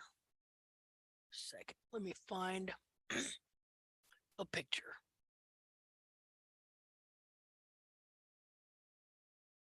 Okay, well, here's one where you can kind of see what I'm saying. Of course, this has to be my horse's foot with the big crack. but you'll still be able to see like up at the hairline and kind of at the bottom, and you'll see some examples of what I'm talking about. And then I see all the little things that are wrong too. So let's look at this one.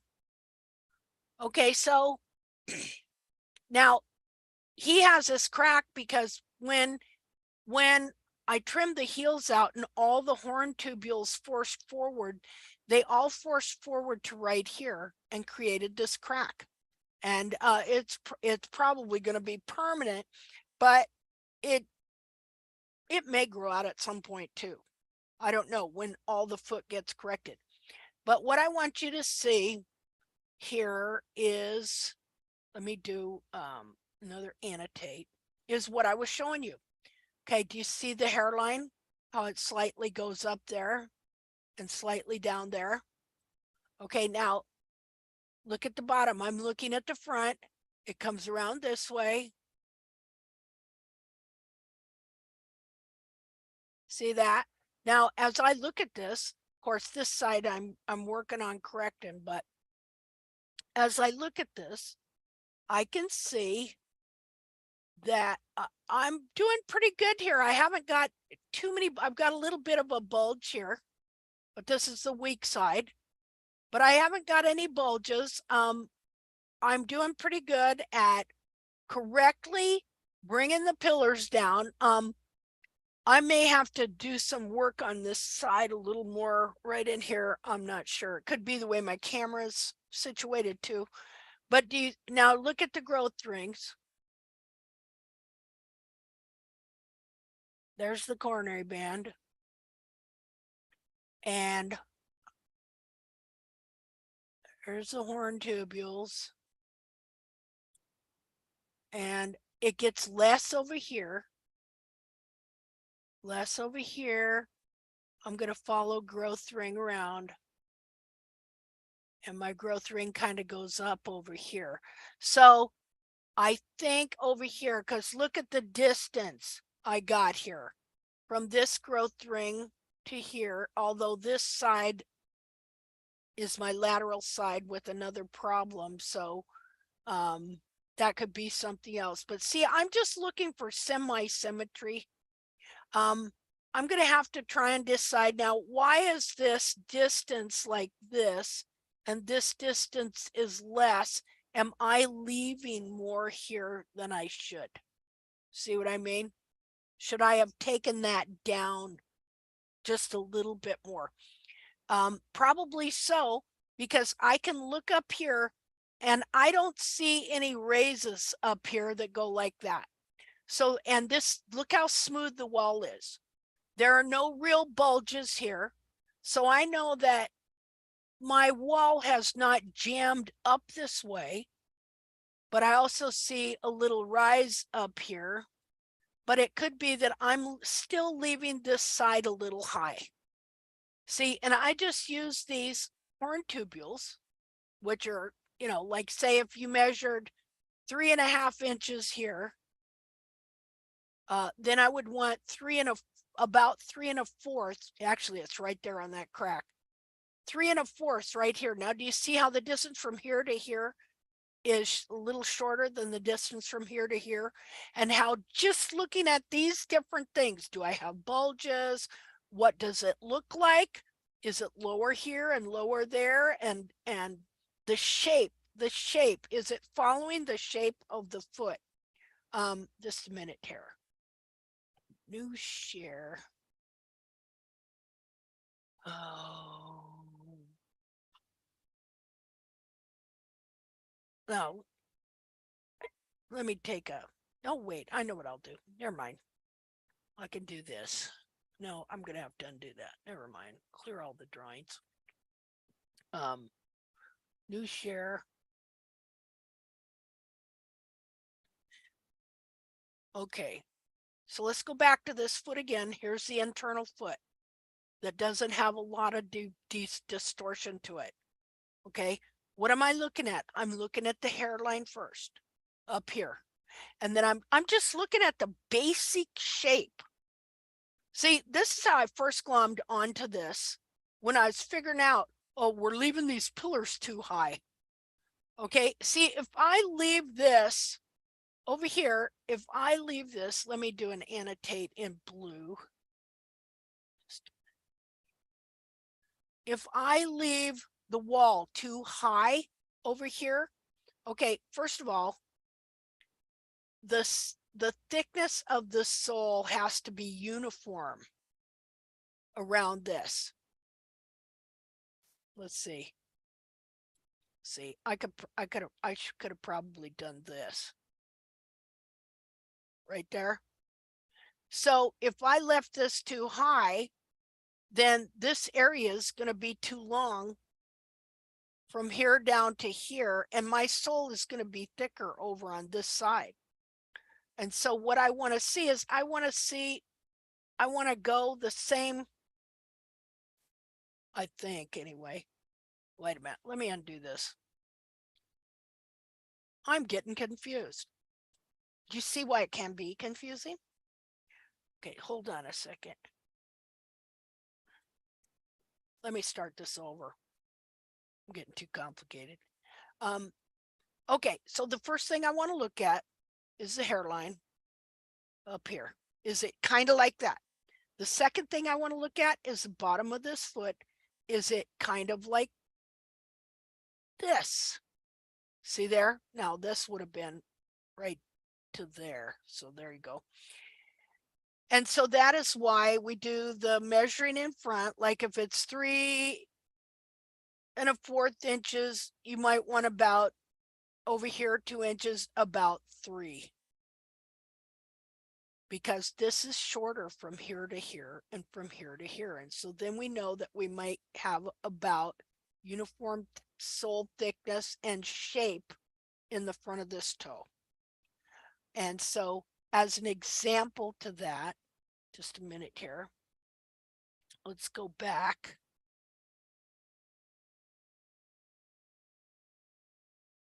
Go back to the other foot, to a real foot. Okay, you see how I have the basic shape here for that, and under there and under here, with the longest horn tubule being here, and then just about 1/4 of an inch shorter over here and over here. And I even took some pictures where I measured this very thing, which is also right here. Just a second, I can show you that. And so that depends on how you rasp that toe on the bottom, partially, how you, when you are shaping that toe, you have to make sure that you get your toe quarters right here when it's turned over, that you get your toe quarters. Just a minute, new share.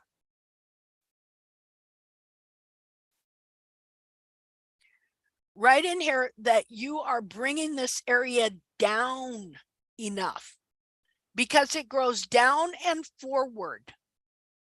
Then when you are rasping it down, you are taking it down and back.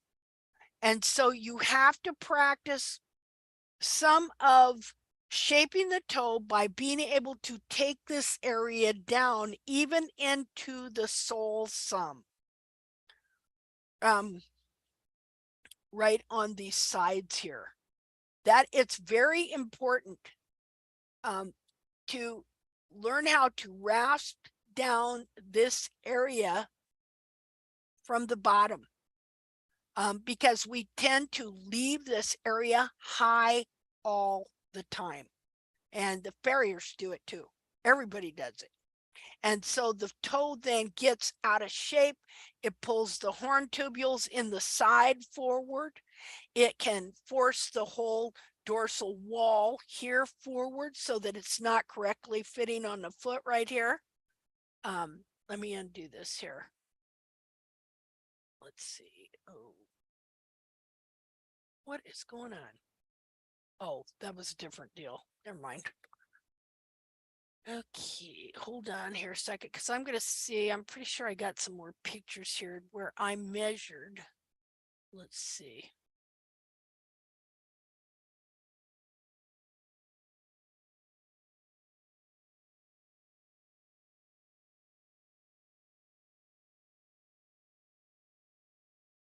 Okay, let's look at this. Hold on.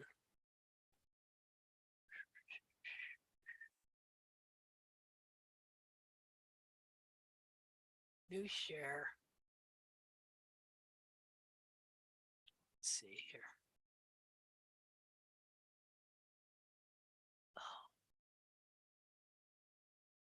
I've lost my way. Hold on. Okay. So this is the last trim I did on this foot. And of course, I do this thing too, where I try and draw a line down here to figure out if my, if the apex of my frog is in the right spot. But wait a minute. So let's go forward. Okay, so here, this is a fresh trim. I have not beveled the wall at all yet. Again, I want you to see the shape of the top up here especially. So, and you see how smooth the wall is here. There are no bulges. You can see the growth rings and the vertical horn tubules. Now, I could be looking at this and I'll have to check and see if I could possibly be leaving this a little high and long. So I would turn the foot over and look at it and aim down my toe. But I'm not, because I have this crack here. See, you have to factor in all these details because all this is a guideline. This is not in any way telling you that you absolutely have to do this, that, and the other thing. All these things are guidelines because there are other things going on in the foot that can change certain things. Like the fact that this heel on the lateral side was the most trimmed out and this side was pushed forward, bulb pulled down, and more asymmetrical and wider than this side. And so I can't just come in here because see, I'm also looking at for that moon sickle type of thing. Look here. Wait a minute. Oh, let me get to annotate. You know, that piece of toe, that piece of dorsal wall in the toe that is the moon sickle shape, or like a piece of cantaloupe, sliced cantaloupe, whatever you want to call it. And so, so look at the length here from, I've marked this growth ring here. Okay, so I'm looking here at the length here. And then look at the width of it here. See how it's shorter? And of course, over here, it's a little different. Well, I think I mismarked that, but it's about there. So I'm pretty close. You know, I think I have my camera more over this direction. And so it's even less there because what's going is around the toe is like this shape.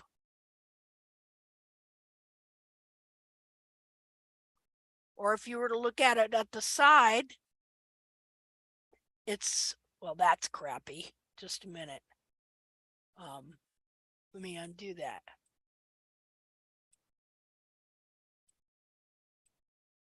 If we were to look at it from the side, it would be this shit. Well, I'm just having a hard time. That would be that on the toe. See? Something like that. So you can see here, it's a little shorter. So how am I doing this when I have that foot upside down? I am rasping this area lower in order to make sure that I'm getting it more shape to the shape I know the foot is. I trust the fact that I know the shape of these feet, these internal feet, and that I can use all these little guidelines to kind of help me get there. And so another thing though is at the same time you have that foot upside down and you are looking at the sole. You're looking at the shape of the toe that you're rasping on the sides, and you're looking at the sole and the shape of the sole and the sole ridge as well. And you are reading that at the same time. And so now we're just looking at what would be a semi-normal, relatively well shaped capsule to the foot here. There's other things you have to take into consideration if you come in here and you find bulges in the wall going up like this. Or if you find that the hairline, instead of being like this, is even with the center or even pushed up higher than the center like that. Okay, so then you have another problem, because that just means that this wall got pushed all the way up to there. It's either pushed up into there and you got the bulges because it's trying to self-level, or it's been pushed all the way up into here finally to where it raised up your hairline right here. And the thing is, you can't come in here like we're looking at this foot now. This is a relatively well-fitting hoof capsule in the front. And it's this is pretty structurally correct, what we're seeing. We see all these little signs here. And so I know that my sole under here is even though the wall, okay, this is the hard part. Even though the wall is like this, it's longer here and then it gets shorter and shorter. That is not how my sole is underneath. My sole is uniform thickness under here, under the foot. It's the same width here as it is here. See, this is the crazy deceptive part because of the way that capsule is shaped. And so this is what I was showing you when we first started Hoof Chat today, and then I realized we had not recorded it. Okay. So even though I'm seeing the wall like this, and this is really important when you go to correct this, because otherwise, if let's say let's say you're looking at the capsule and you see this growth ring, and instead of being, you know, kind of down like this, okay, it comes over here and it's up like that. Okay, well, you can't just come in here and force it to be like that. Go, oh, well, I'll take it down and then it'll look right. You see there? You can't do that. Why is that? Because the sole is probably right here. And so you're going to wind up rasping into the sole because, see, all that's happened here is extra wall has been added in here. But that doesn't mean that the sole is necessarily high over here or anything else. Your sole can still be your sole. Oh God, this is so freaking hard to explain. What I have to do is I have to draw you a picture of an inner foot from the side and the sole and how the wall fits to it, so that you will see that even though you're looking at the wall and it's this long here and it gets shorter over here and shorter over here and shorter over here, that actually in reality, the sole, that is not showing you what is going on with the sole at all. Let's see here. Your sole, let's see, how would it be? Your sole, yeah, your sole, I don't know how to draw it from the front. I don't know how to draw it from the front. So I'm going to have to draw it from the side. So hold on here a second. Because see, this happened to me once before with Amanda Smith. She had some problems with her pillars. Okay. And I was trying to explain this to her and help her take it down. And so she took a whole bunch because I had explained this other part. She took a whole bunch down here to make this look like this. You can't do that. What you have to do is you have to relax and let all this wall out of the capsule here. And you do that by simply maintaining a bevel here to let all this, lowering it, and then maintaining a bevel to give it room to all drop out into where this wall up here will finally drop down to here, because it will excise itself out the bottom if you give it room to come out. And then this wall that got jammed up here will relax down to here. You cannot cut it to make it look like this that I showed you over here. You can't cut it to make it look like that if it's jammed up like that. I know this sounds really, to me, it's complicated, okay? Because you're dealing with two things. You're dealing with an inner foot and an outer capsule, plus the sole, and just a lot of busy stuff is going on in the sides of the toe. Now it all simplifies itself down to where you really get so that you're just looking at the sole and you know how much to take off on the sides of this toe to kind of shape it in like the foot and bevel it, and then you're kind of just keeping an eye on all this stuff. So hold on here. Wait a minute. Let me get rid of all this stuff. Let's look at some other things here since I got this here. Okay, let's see here. Now you see the moon sickle here again, and how from this growth ring on the moon sickle you have here, it's longest right here, but then it gets shorter as it goes around. But that is not the sole. Here you can really see it good. See there?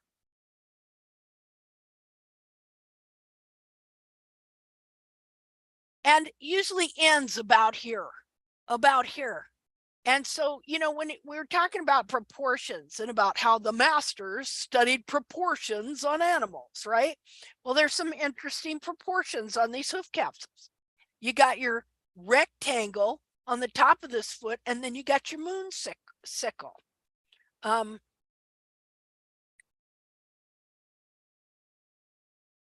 me go back this way. Okay, so this moon ends right about here. I'll show you the rectangle. This is not a very good picture here. Proportions. And of course, my heels are run forward. I mean, I got a lot of things going on. I'm still working on here. But you see you have a rectangle here. I have very healthy hairline, healthy periopal. So you got this rectangle in the foot. Now this heel should be coming down here. And then it would end up here, and you got your moon sickle shape right here. But the sole is completely different. So let me find a better picture. Let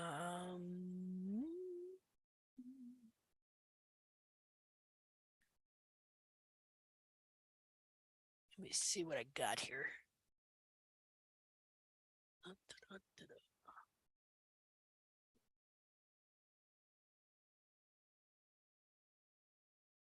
Well, I can show you this. Now, I had not, oh, looky here. I got this other deal. Hold on.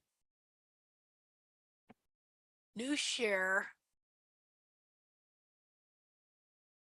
Okay, so here's a pretty good picture. And there we go. He was at 3.5 inches. This just goes to show that this is about the length shorter it is, about 1/4 of an inch on each side. That wasn't over there far enough. Okay. You see that there. Now we'll look at the bottom and what it looks like here. Just a minute. Okay, so his toe was too long. Where you see this blood in the white line, that's because he went too long without a trim and the toe was sticking way out there. And so this would be what leached down from above. And so you see the sole here, the line in the sole. Okay, now this is the sole ridge. But do you see the width of the line right here? Now, when you rasp this area flat, okay, you are rasping over like this, and you are trying to bring it down enough and even into the sole here so that you can eventually form this shape. But again, you have to look at the outside. Is your wall jammed up? What's going on there? But here is where you learn to start reading the sole. If you notice that my sole ridge right here, I have come into the sole ridge just about that far. And it's the same. Notice he has a crina. He got all these crinas from when I used to trim the heels out and rocker the toes. He got crinas in all 4 feet, and I thought he had keratomas for a long time. But he does have a crina here. But this red is usually not there, except it was there this time because I went 5-6 weeks without a trim. And he got this dorsal wall, his toe got long. And so the pressure up above affects the lamina because they're not meant to be walking on their walls. And so then because the white line is so porous, then any damage that's going on up above, it leaches down into the white line.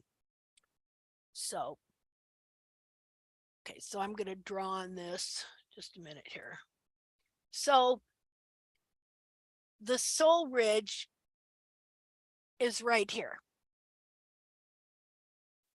And you notice over here, it's about the same width. You see that?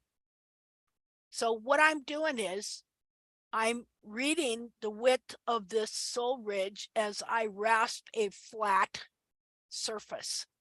Now, so let's see, let's take this over here.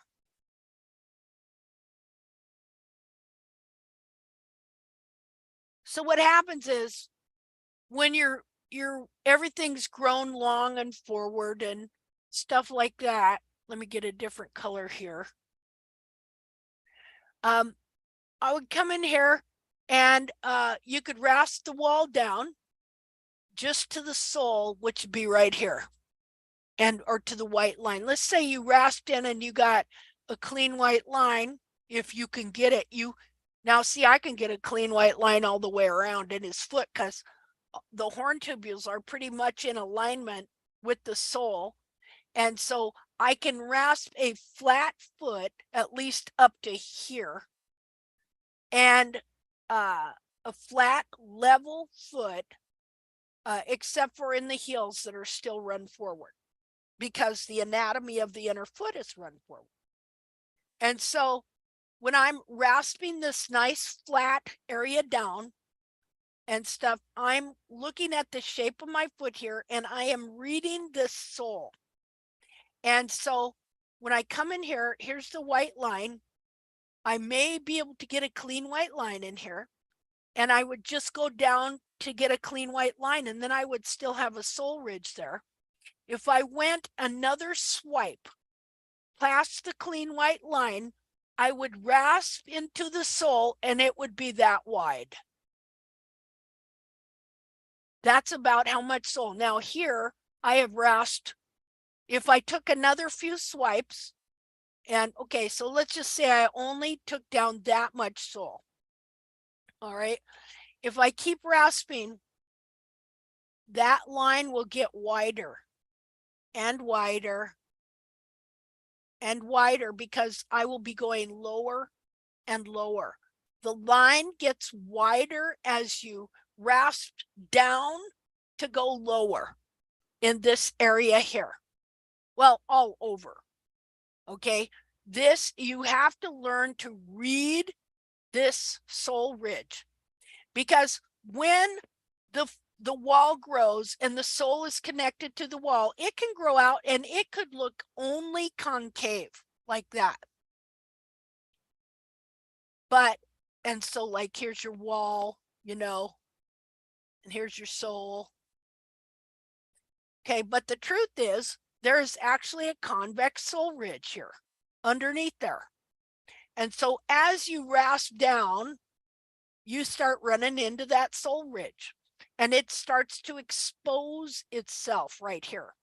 Like here, it is this wide.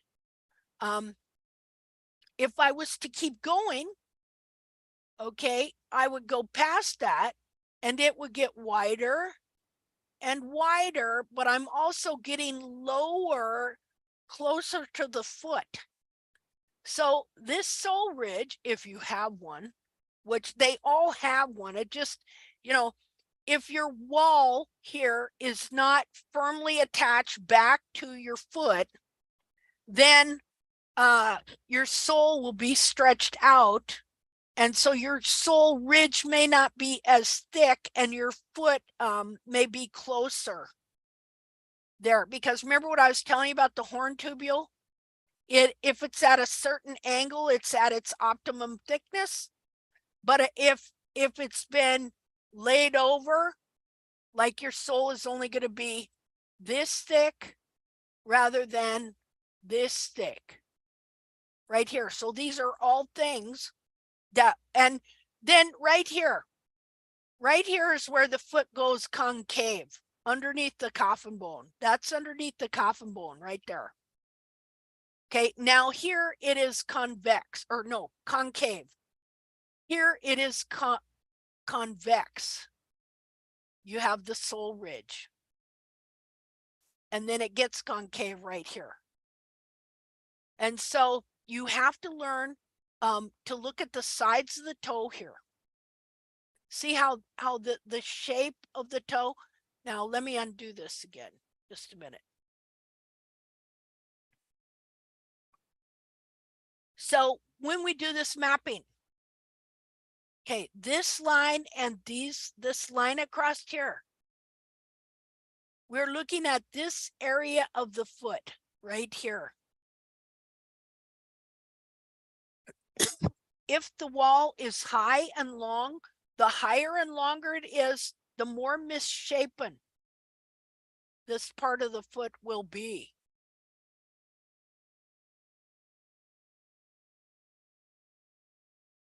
If we don't get it down right, like if you're rasping this area down, trying to get a kind of a flat level surface, and you take more toe than you take over here, then you're going to see that it's going to be misshapen. It's not going to be shaped like what you see here. This is the true shape of the foot, not out like this.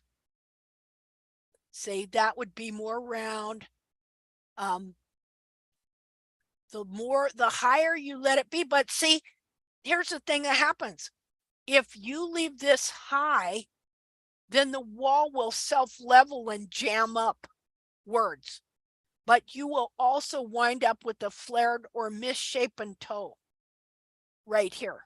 Now, the thing about it is, I really do think that this, if you have a big lever out here that you don't even know you have, because it can look like this kind of, but it's misshapen and way out here. So if you have this big lever out here, how does that affect the way a horse moves in that direction? It might hurt. It'd be like if you had long fingernails and you're trying to dig a ditch. Your fingernail's going to get wedged on that and get pulled out. You see what I'm saying? So you have to learn how to rasp down this area and read the sole thickness at the same time, along with the bowl in the sole, so that you can shape your toe correctly, start getting it shaped correctly. I mean, after you get these horn tubules back and, you know, the foot in relatively decent shape, you can really rasp this area real easy and learn to read it pretty easy, because you learn to read the sole ridge, and you know and you trust the anatomy, that the shape of the foot is not square or round. Now there's other things that factor in. How much distortion do you have in these feet? Do you have horn tubules that are pushed up clear into the pillars up here? See, those are things too that you have to think about, make allowances for, because you are using all of these principles together to kind of release this foot and start bringing things back into alignment and into the shape they're supposed to be. And so we want to, as much as possible, try and shape the foot without totally over trimming it and just carving it into what we want it to be. See, because you can't do that. We're just trying to get it shaped in that direction so it can start growing in that direction as we are correcting different things. So now you see why these pillars are such a pain, because there's so many details that go into what happens to when they get distorted and deformed and the wall gets out of shape. All we're trying to do is figure out, how does this thing grow down and forward? How does it get distorted? What is the shape of the foot? Get a general idea so that we can start using our minds to like tweak things to get everything to back up and fit that foot. That's all. Let's see here. Let's undo that.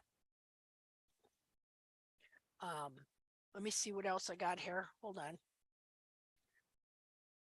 Shut that. Okay. Now,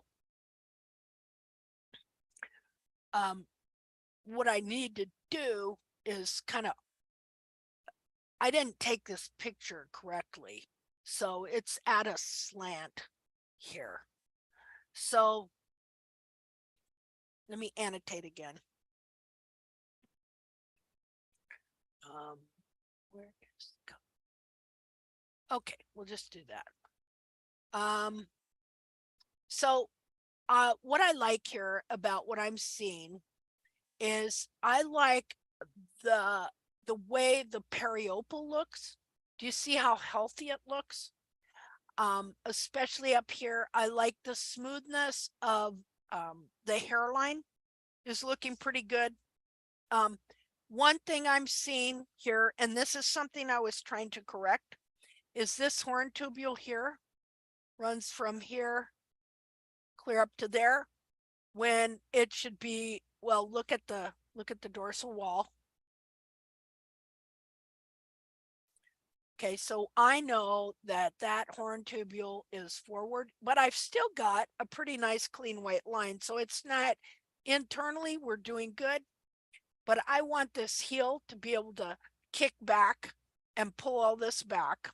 Now my cartilages here are a little bit bunched up as well, but I wanted in this trim, seeing this, and it looked worse when I hadn't trimmed anything out at all. What I need to do is I need to go get the picture of the foot untrimmed so you can see it and then see what I've got here, because on this trim, I really wanted to leave as much heel as possible, and I wanted to take as much toe as possible, because I really wanted to stand this area of the foot up with the hopes that I could get these horn tubules to back up more and kick this heel back. So let me see here. So, but I'm liking the shape of my foot. But see, since I've been looking at all these wild horse feet, I'm knowing that I can actually have a higher hairline back here than what I ever thought before. You know, I was accepting too low of a deal here. And so what I'm seeing here in this foot is this area here.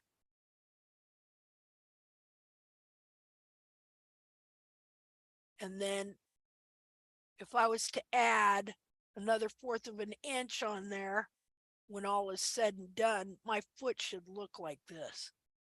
There's my moon sickle. Should be something like that. But anyway, we'll see. Let me hold on here. Clear all my drawings. I'm going to go and find the before picture, before trim picture. And we'll look at this.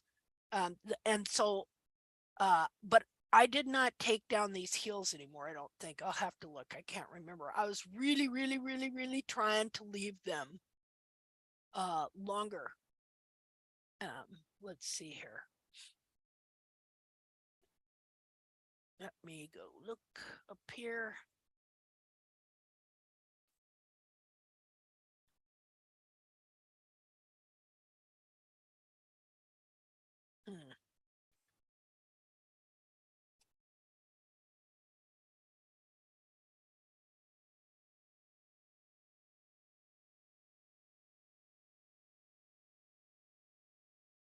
Okay.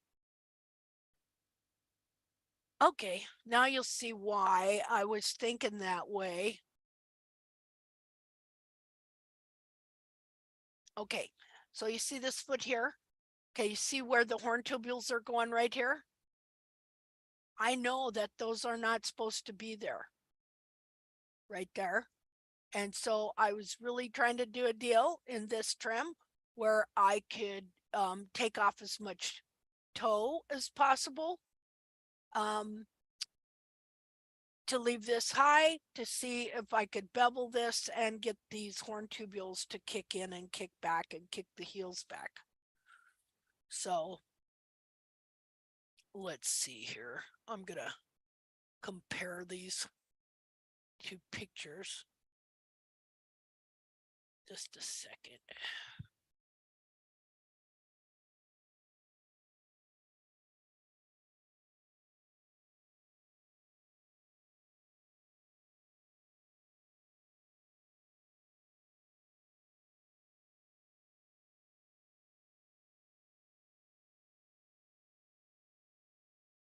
Take a picture of this and we can kind of, just so you can see what happens when you take off more toe.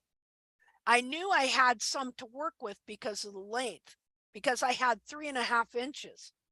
So let's see here. I'll take a picture.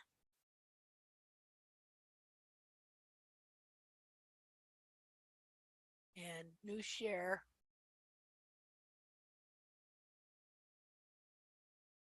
Okay, so I think this is a little smaller than this one, but okay, so let me get it annotate.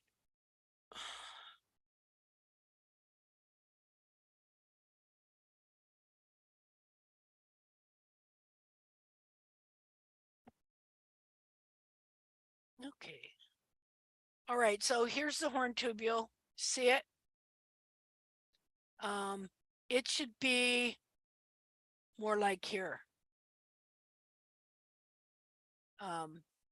So another thing too, okay, so there's my hairline. So by taking more toe, I raised my hairline a little bit. And I would have made my dorsal wall a little bit steeper. And here is my horn tubule again. And look, you can see where it's raised, the hairline is raised up here a little bit. Now where am I? Trying to find that area. Anyway, it's right here. Do you see how it moved everything? Because I had room to take down toe, but I left heel. But why did I do it?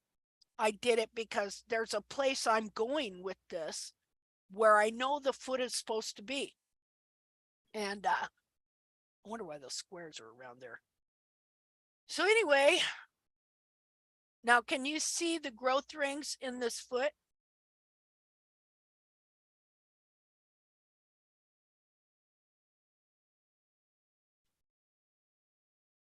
Anyway, let me see here. Do you have any discussion on this? Are you kind of understanding what I'm saying about the pillars, how you have to take these pillars down to form your foot, and how you have to look at all these different things in this part of the wall here to get everything just kind of so-so, and that these are just guidelines, and that you have to learn how to read that sole ridge, but you also have to get to the place where you can take that down and you can rasp into the sole in that area. And there's times when it may be stretched forward. It's not going to have thick sole there. But here's the thing. Even though the foot is shaped like this, and this is what I'm going to leave you with here about the sole thickness. Just a minute here. Let's do this. Okay, so your inner foot, just a minute here. Okay, so your inner foot is like,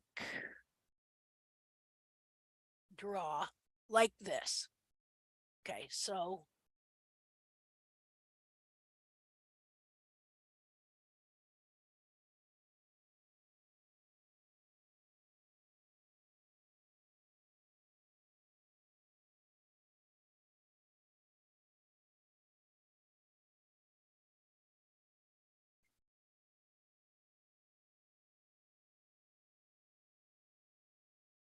probably, let me,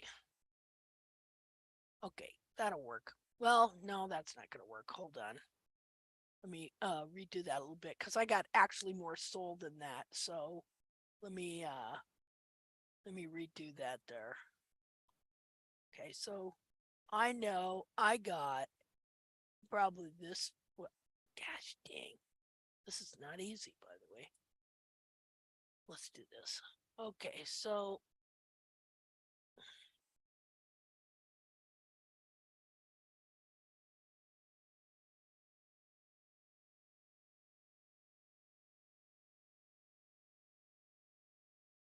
let's just say that's inner foot. Okay, now your sole, and I probably didn't do that right. It's probably more like this. It doesn't have to be perfect for what I'm trying to show you here. Okay, and your sole grows from the bottom of here. Like so. Okay, that's your sole. Okay, but that's why these growth rings, this moonsicle growth ring is not something you go by to determine how thick your sole is. The thickness of the sole, this thickness right here. Because on the capsule, they go like this. Just a minute here.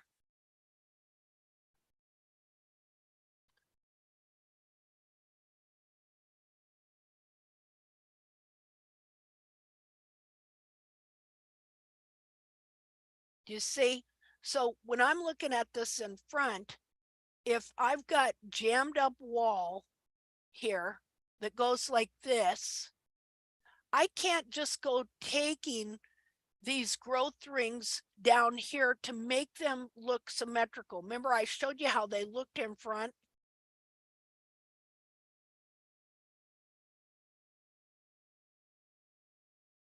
That you have less here than you do in the center. Okay, but if you leave it long here and the growth ring gets pushed up like that, okay, you cannot just come in here and say, oh, well, I'm just going to make this look just like this. Why is that? Because if I did that, if this was just pushed up here, like so, but I just came in trying to trim it down to make it look like the symmetry I know it's supposed to have, what's going to happen? I'm going to go into the sole like that. Do you understand what I'm saying? I'm talking about if you're correcting a high pillar, high jammed up pillar here, that you have to be careful, even though we use these things as a guideline, the vertical horn tubules and the horizontal growth rings, that you cannot just come in here and trim this distorted pillar up to make the growth ring look uniform, is what I'm trying to say. Anyway, I hope that helped. So just devil's advocate, what would happen if you did? Oh, If you cut into the sole? You'd make your horse sore. For how long ish? Like, you're not going to kill it. No, not at all. You're not going to kill him, but he could be sore depending on how zealous you got, you know, and stuff like that. You could make your horse sore. I remember a man that was really mad at me because her horse got sore. But, you know, I tried to explain some of this stuff and I was not good at it at the time. And still, you can see how hard it is to explain, right? Oh, Okay. yeah. Because you see that the capsule, so you would think that, oh, well, the sole is just like this, which in a sense it is, but in a sense it's not. If those growth rings are like that, you don't want to trim up like that, is what I'm saying. Because I had somebody do that, and then they trimmed kind of into too much of the sole, and their horse was sore. So do you just basically put a little, like, almost like a little notch in there, and then let everything slide down? Yeah. You want to bevel it, and you want to read these, and you want to let them slide down and stuff. You don't want to go carving out to force this to look like it is when it's relaxed. I mean, it's a complicated, but it's something that people need to understand, because the last thing I want to do is have them make their horse sore and go, well, that didn't work. You know, well, it didn't work because you didn't understand that you were only supposed to bevel that and let all that drop down. You weren't supposed to carve the foot to look like, because this is very important, these growth rings, you know, and the shape of the foot that we're trying to get here. And so if you got a jammed up growth ring like this, you don't want to come under here and cut this to try and make it look. You see how imbalanced you would make your horse if you took the sole and the core pillar down like that. So, and do you understand that you have to learn how to rasp from the bottom? Next time I do a trim, I will video that so that you can see how I rasp down the sides of the toe and read the sole ridge. You know, I think when she did that, she probably took down quite a bit of sole ridge. So she wasn't, I may not have explained to her at the same time that you have to pay attention to the depth of that sole ridge, the width of that sole ridge. That when you're rasping from the bottom, because as you are rasping down, okay, this area here, it's also backing it up that way. It's going back up that way. You're taking it down and back. And so you want to pay attention to how wide your sole ridge is getting as you're rasping that area down that's taking it back, because as you're rasping it down, it's starting to shape this area of the toe to be more like what it's supposed to be, which is more like an egg shape or spade shape. And so you just learn from the bottom to you, because you know the shape of that toe. And so you're rasping that area to try and make those two sides semi-symmetrical. But then again, see, there's all these factors of distortion that you have to take in, because like my horse here, he's got a lot of sole, and he's got his walls are very actually tightly connected, you know. He hasn't got any flaring out here. The sole isn't pulled out from under his foot, things like that. So I can rasp down the sides of that toe and get the shape real good. Other times you're going to have to consider, is my toe flared and is my foot real close to the ground? You can't necessarily just rasp the side of that toe and get the shape because the walls are flared out. You're wanting to do more beveling and get that wall coming in tighter connected to the foot, see, so that your walls will grow down tighter connected, join up with the sole and grow down to the ground, and they are retaining your sole underneath your foot. So that was all really simple. Oh God. Anyway, did I make anything? Did I help anybody understand anything at all? Well, you certainly did for me, because I think this is a bit of a problem that I have. And I sent you a couple more photos just to show just how when one pillar goes crazy. Okay, But I'll look at that. But it's due to the fact that my horse circles to the left. So the medial side of that left front just goes haywire. Okay. Let me get rid of all this drawing here. So it did help me. So I thank you. Oh, you're welcome. Well, do you see though why it's hard to explain all the different things that are going on? Oh yeah. Well, Well, area of the foot. when I started this, I was like, I need more heel, so I'll take off all the toe. There you go. Well, that doesn't work that way. no, but there is a benefit to some of that as well. You see what I'm saying? Because when I got to this stage here, I was seeing that I could do that as a corrective measure for something I want to do here. And here's the thing too, the best farrier I ever had always took off more toe than heel. See, and I you remember noticing at what he would nip off, and it was usually hardly much heel at all, but always more toe. So okay, so you said you sent a picture? Yeah, I just sent two, one with when he was shod and just how fast he'd wear through steel within a 5-week schedule. And then the other one when he was barefoot and just living out. This is a few years ago. Both of these. I'm gonna go there in a second, but I would like to say this horse, this foot here, you could not rasp like that. You could not rasp this foot down to get the true shape of the toe. There was so much correction work that needs to be done here to even get these walls growing down correctly. Where am I at here? Just a minute here. New share. These feet here, no way could you rasp these toe quarters down. They're so flared. The toe is so forward. There's so much damage going on in here.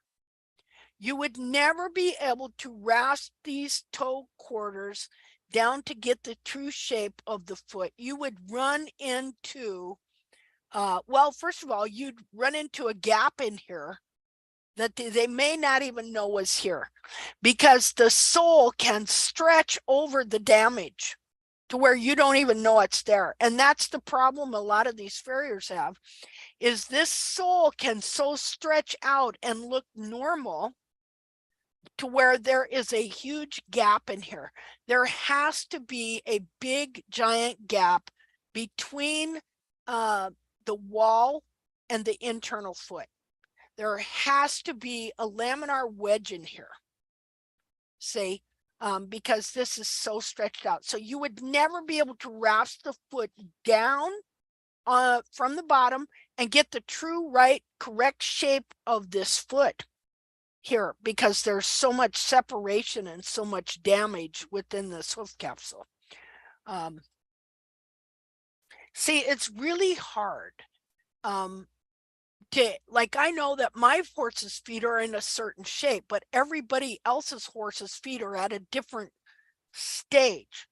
Yet I know that it's very vital to start getting these walls to grow down correctly and connected to the foot, you know, first, and then that brings all that wall in, and finally brings the sole under the foot where it's supposed to be. And then you have a whole different set of things that you're dealing with, see, in how you're trimming that foot and addressing that foot, because now you have sole under your foot. But you cannot handle a foot that doesn't have the sole in the right place in the same way that you would handle a foot like mine that does have it there. Do you understand? No. Okay. All right, just a minute. I was gonna go to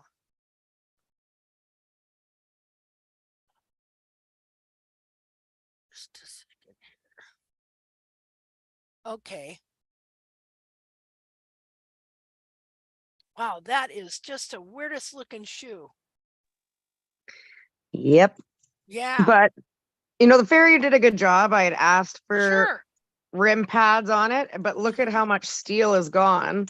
Wow, he just really wears it off, don't he? Oh yeah. Wow. Really turning over to the inside. Uh-huh. Hmm.